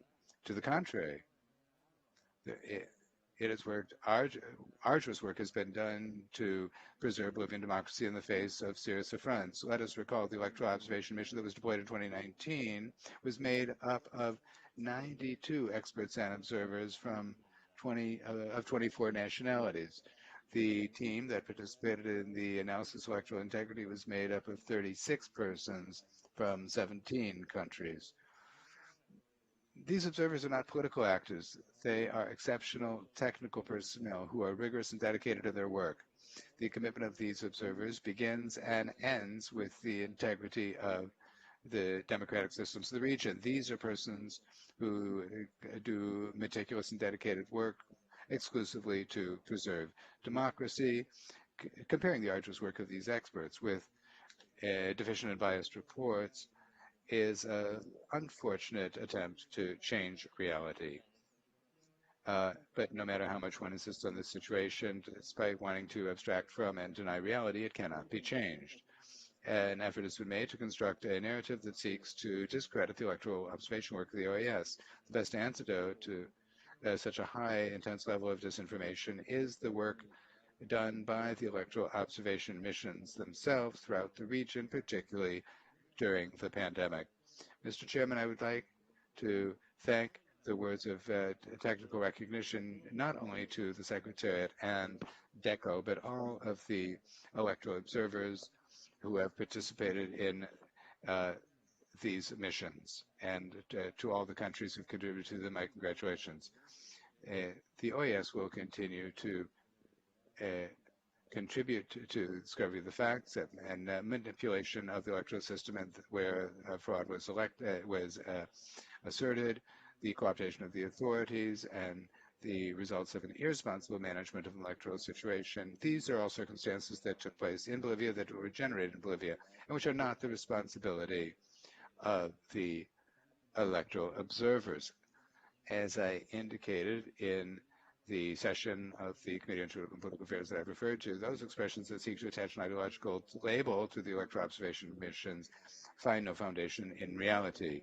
In this year alone, in electoral processes that were highly competitive, it's been shown that independent of the ideology or party in question, the OAS observers do their work, and it's thanks to their technical rigor, they are independent and objective, and so we're grateful that they continue to be sought out throughout the region as part of the exercise in electoral transparency. Mr. Chairman, distinguished Secretary, and members of the Permanent Council, that has been our guide, and it will continue to be in all of our deployments and in all of that we are involved in, and all the recommendations that we make. Thank you so much for your attention. I thank you, Mr. Francisco Guerrero. I'd like to remind the delegates the advisability that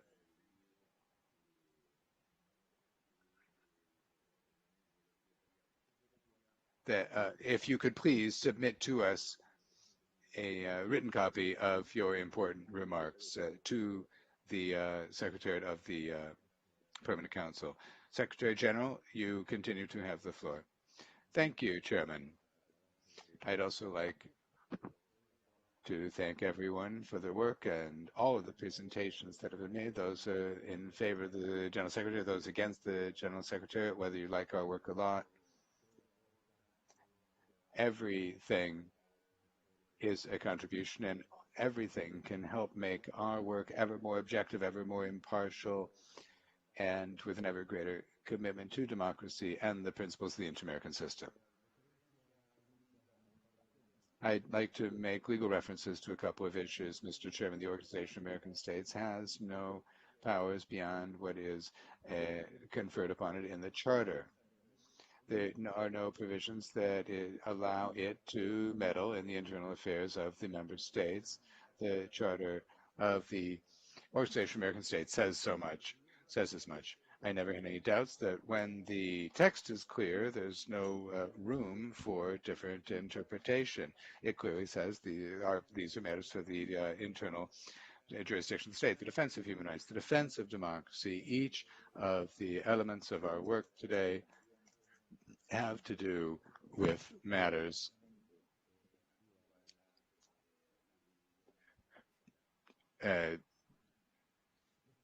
that somehow entail external jurisdiction. Now the cases change, revolve, and some were referring to Article 20 of the Inter-American Democratic Charter and the articles having to do with competence of the Secretary General in the Charter of the OAS. Well, today they think that some of these things are not within my competence. I know the countries defend their interests. There are countries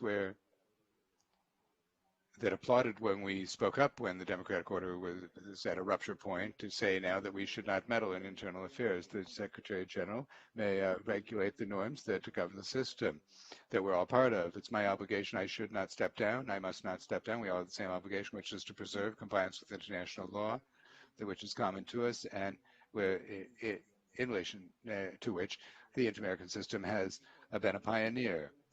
Now, our common norms should also be assumed by our citizens when it comes to defending their rights, expressing their will in terms of choosing the leaders, fighting gender discrimination, fighting all forms of racism, hate speech, to see to full access to justice, to assist our countries in fighting corruption, in strengthening their institutions, including their judicial ones. All of this today is with respect to international law. Many of you are international law experts, lawyers. Many of you have worked a long time in politics. You also are familiar with Article 20 of the Inter-American Democratic Charter. You know that a respect for international law and respect for the Charter of the OAS are fundamental principles. I'd like to also add something that is key, Mr. Chairman, contrary to the delegate to Bolivia, with regards to the compliance of the agreement and the analysis of the integrity of the October 20 elections. We believe that we have done this in good faith. As Secretary General, the reports where we say that the agreement was abided by in good faith. We have fulfilled the requirements and the deep-seated and formal conditions of the agreement. But there are international standards that refer to these settlement of controversies and differences when it comes to the implementation of an agreement. We understand that this agreement is binding. You cannot understand the results of a report that are binding and for it to be something else. This is a general principle in the law and a way to understanding the words therein. The word binding doesn't give rise to two interpretations or understandings. This report binds, and definitively you cannot accuse the General Secretariat that didn't participate or participate in anything. We analyzed the information, we wrote it up, and that's how the mission was concluded. We fulfilled all of the deep-seated terms, and we have acted oftentimes in this context at the request of the government of the president, the former president, Evo Morales. It's good to remember that Article 159 says that we have to respect international law, which is the agreement of the Secretary General and the responsibility thereof, the same thing that has to do with privileges on immunity. This is from 1977. The United Nations organization looks at international organizations and in practice and underscores that Article 7 of the international organization should be considered by and under international law. We also have to think that to look at the interpretation of the agreement of 2019, an international body that applies the standards of the international legal standards, particularly those that bind agreements between states and an international organization. And we are willing to fully move forward in this process to iron out disagreements as stipulated in international law. And each and every one of the instruments in international law can be used, and grants us in the Convention of 88 does this, and as well as other mechanisms as well, gives us this remit. And in this regard then, we don't want there to be any doubt as far as concerns the compliance with the agreement and the Secretary General. The electoral processes in the light of democracy is an obligation that the organization has. There's no whimsical nature of this. There's nothing arbitrary. There's nothing off the cuff about this.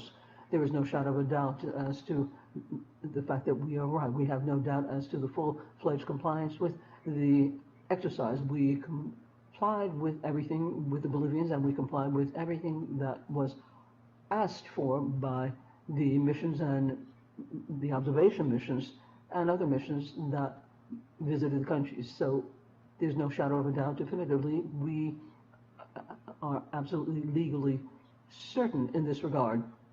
And in the final analysis, there's no impunity. There's no impunity behind corruption. There is no impunity when it comes to the breach of human rights.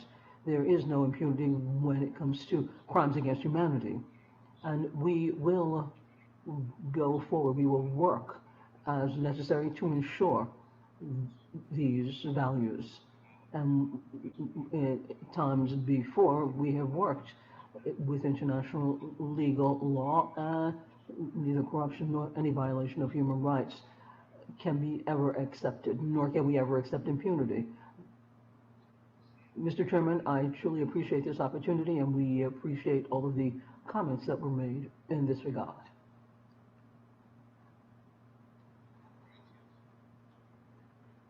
Thank you very much, Secretary General Luis Almagro. Thus, we have now rounded off the comments. Nonetheless, to conclude, our distinguished ministers of the plurinational state of Bolivia wish to take the floor. Thus, I'm going to first give the floor to His Excellency, Minister of Foreign Affairs, Don Rogelio Maita. Mr. Rogelio Maita has the floor.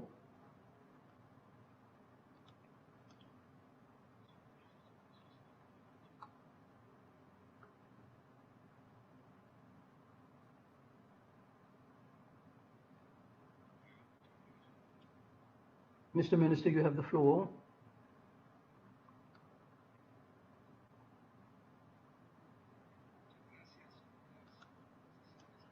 Thank you very much for the comments that we have heard thus far, and thank you very much for going back and giving the floor to our minister. Thanks to Mexico, and special consideration to Argentina for all of the comments from the ambassador, for all of the support that we've gotten from our sister nation thus far. And as such, we'd like to greet all of the esteemed delegations.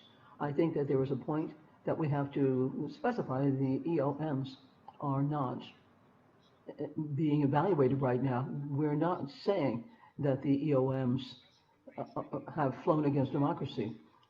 Since 1976, we've had more than 20 electoral missions, and always with agreed work and respected work carried out. That's not what the point is here. That's not what's being discussed. What's being discussed here is what happened in this electoral mission and the way that it was fulfilled with the hearing, which is not part of the EOM mission that was carried out in my country. This is undeniable and so transparent and so clear, as was pointed out by the Secretary General Luis Almagro. There cannot be any possibility of interpretation when the standard is very clear. And point 5 says that the group of international experts will have one report as a result of the audits.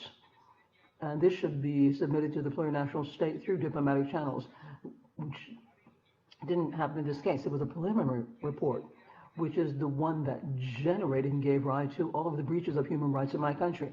I would like to draw your attention to the tweet that Almagro had on the 15th of November of 2019.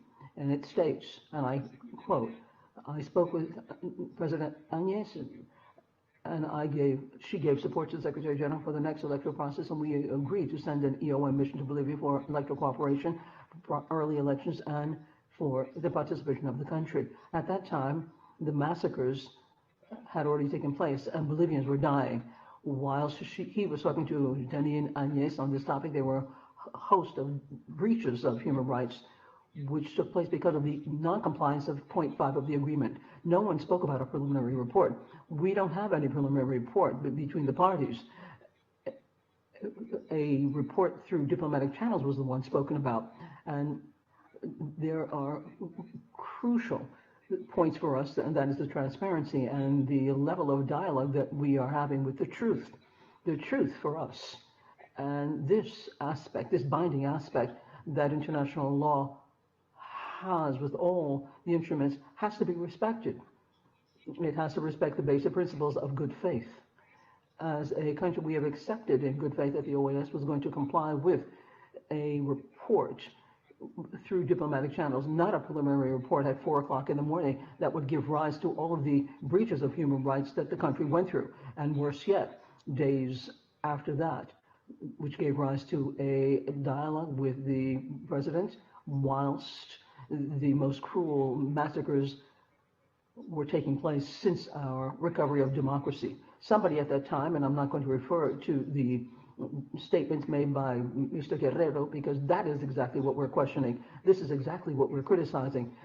This is affecting the legal right of the country, which we're questioning now. It's not appropriate, it's not correct that the judges in Bolivia don't receive the respect that the Inter-American Democratic Charter calls for, and the institutional scaffolding that we have to have when it comes to the interdisciplinary group. We're not going to get into discussing in this forum something that is the remit of the judges in Bolivia. We are asking that you let Bolivian judges do their work. We're saying that the assumptions and what could have happened, which is part of the argument put by Mr. Guerrero, go under the microscope of an investigation.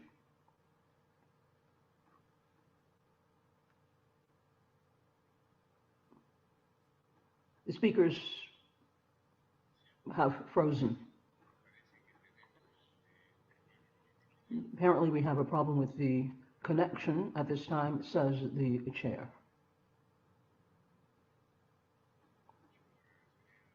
I would truly appreciate it if the technical team could see how they could offer some support to our invited guests.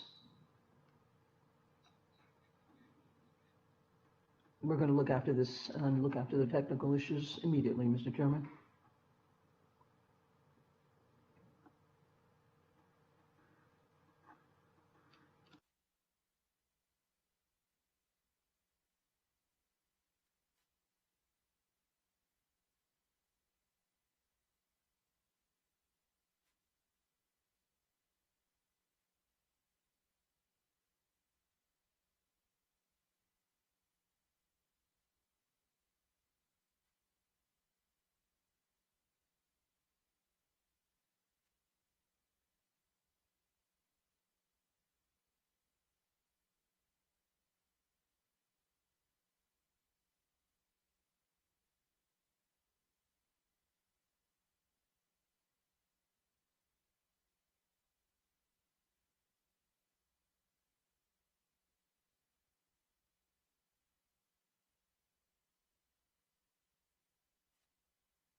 Señor.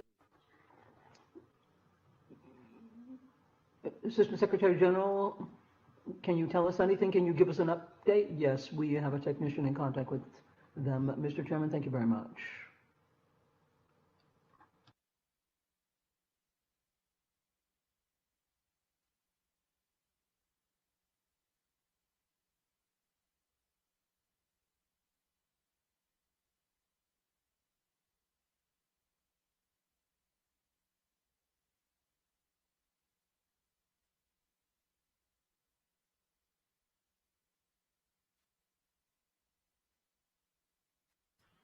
Ya lo tenemos de regreso. Parece que It seems that we've ironed out this glitch. Minister of Justice and Institutional Transparency, please continue. Thank you very much, Mr. Chairman. we apologize to the esteemed members with the technical problems that we had in my country, but we were saying, and I would like to finish up this idea, and then I'm going to give the floor to my colleague to speak to the commitment with the OAS, but we have been thoughtful. We have looked at an essential point for us, and that is good faith. This session has not acted in good faith, unfortunately, and we haven't had a technical discussion. We would love to have that. We could analyze what could have happened. This would draw the line of the arguments of Mr. Guerrero, which didn't happen at any time. We do voting on paper. We record things. There are 36,000 and we have 9 copies, and we have tallied everything, and everything has been recorded. And we have concluded that there was no fraud, and that is why President Arce asked for the things to be done after the elections to see if there was fraud. This could have happened. This is what marked the process of investigation or the audit that took place. We're not having this in our discussion. We're looking at strengthening democracy in the region.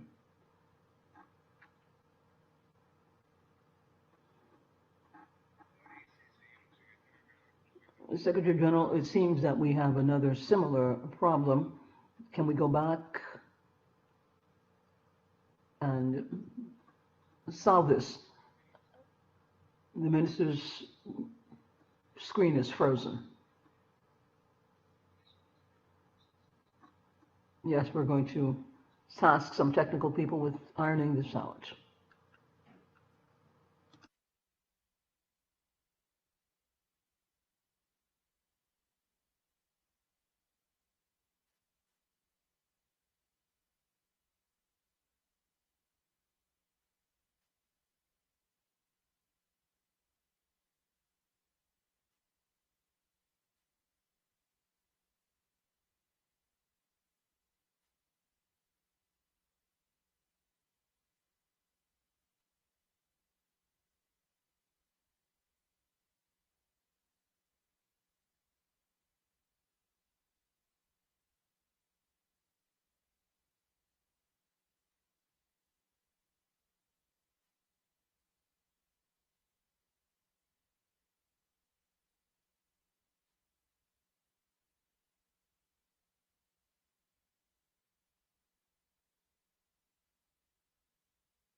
Parece que...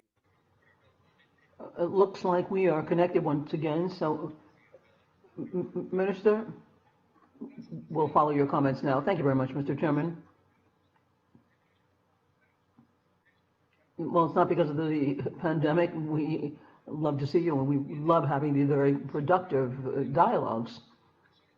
As a defender of human rights, and with Minister Arce and our entire team, we are fully wedded to continue this debate, and I think that this is a point that the delegate from Uruguay was speaking to. Once we have democracy, we'll all be able to sit at the table and talk and solve our problems. We are not convinced that we have achieved this objective, and we feel that this should continue, and we should open up the path thereof. Secretary General, we do have to understand this as part of the rules of the game of democracy and international law. We take that on, and we're going to discuss things, and certainly we are going to have to remain in this dialogue, which will allow us to clarify what the expert Guerrero said, which was not in keeping with the reality in Bolivia. This is our values, and this is what we can hope, and this is what we will do that will allow our legal experts to work. We will consult everybody, and we're going to speed this up. We're at the final stretch of this due process, which did not give voice to the electoral authorities that died along the way. Thank you very much. Thank you very much, Minister. To conclude then, the last words will be with the Minister, Minister Magne. Thank you very much, Mr. Chairman. Unfortunately, we saw another way, another side of this behavior. Some veiled, some more explicit. Now, once again, we hear our justice being called into question. And Mr. Guerrero continues to offer this affront. We lament this. We're very sorry about this, that we are going to have to continue to grapple with this. And given these circumstances, we are convinced that we have to continue with the mission that was entrusted to us when in 2020 the electoral preference was stated in terms of who stepped into the seat of the government. And I would like to underscore, as we round off these set of comments, that at no time did we try to undermine the founding blocks of what we have practiced and what we have been accused of. For us, it's proven there was no argument to the contrary. In certain cases, people have tried to get off the rails. We don't want to take on the temptation to respond to certain things and moving away from the objective of this discussion, this dialogue we're having. There was a communique sent out on the 9th of August, and it was clearly a point to be looked at.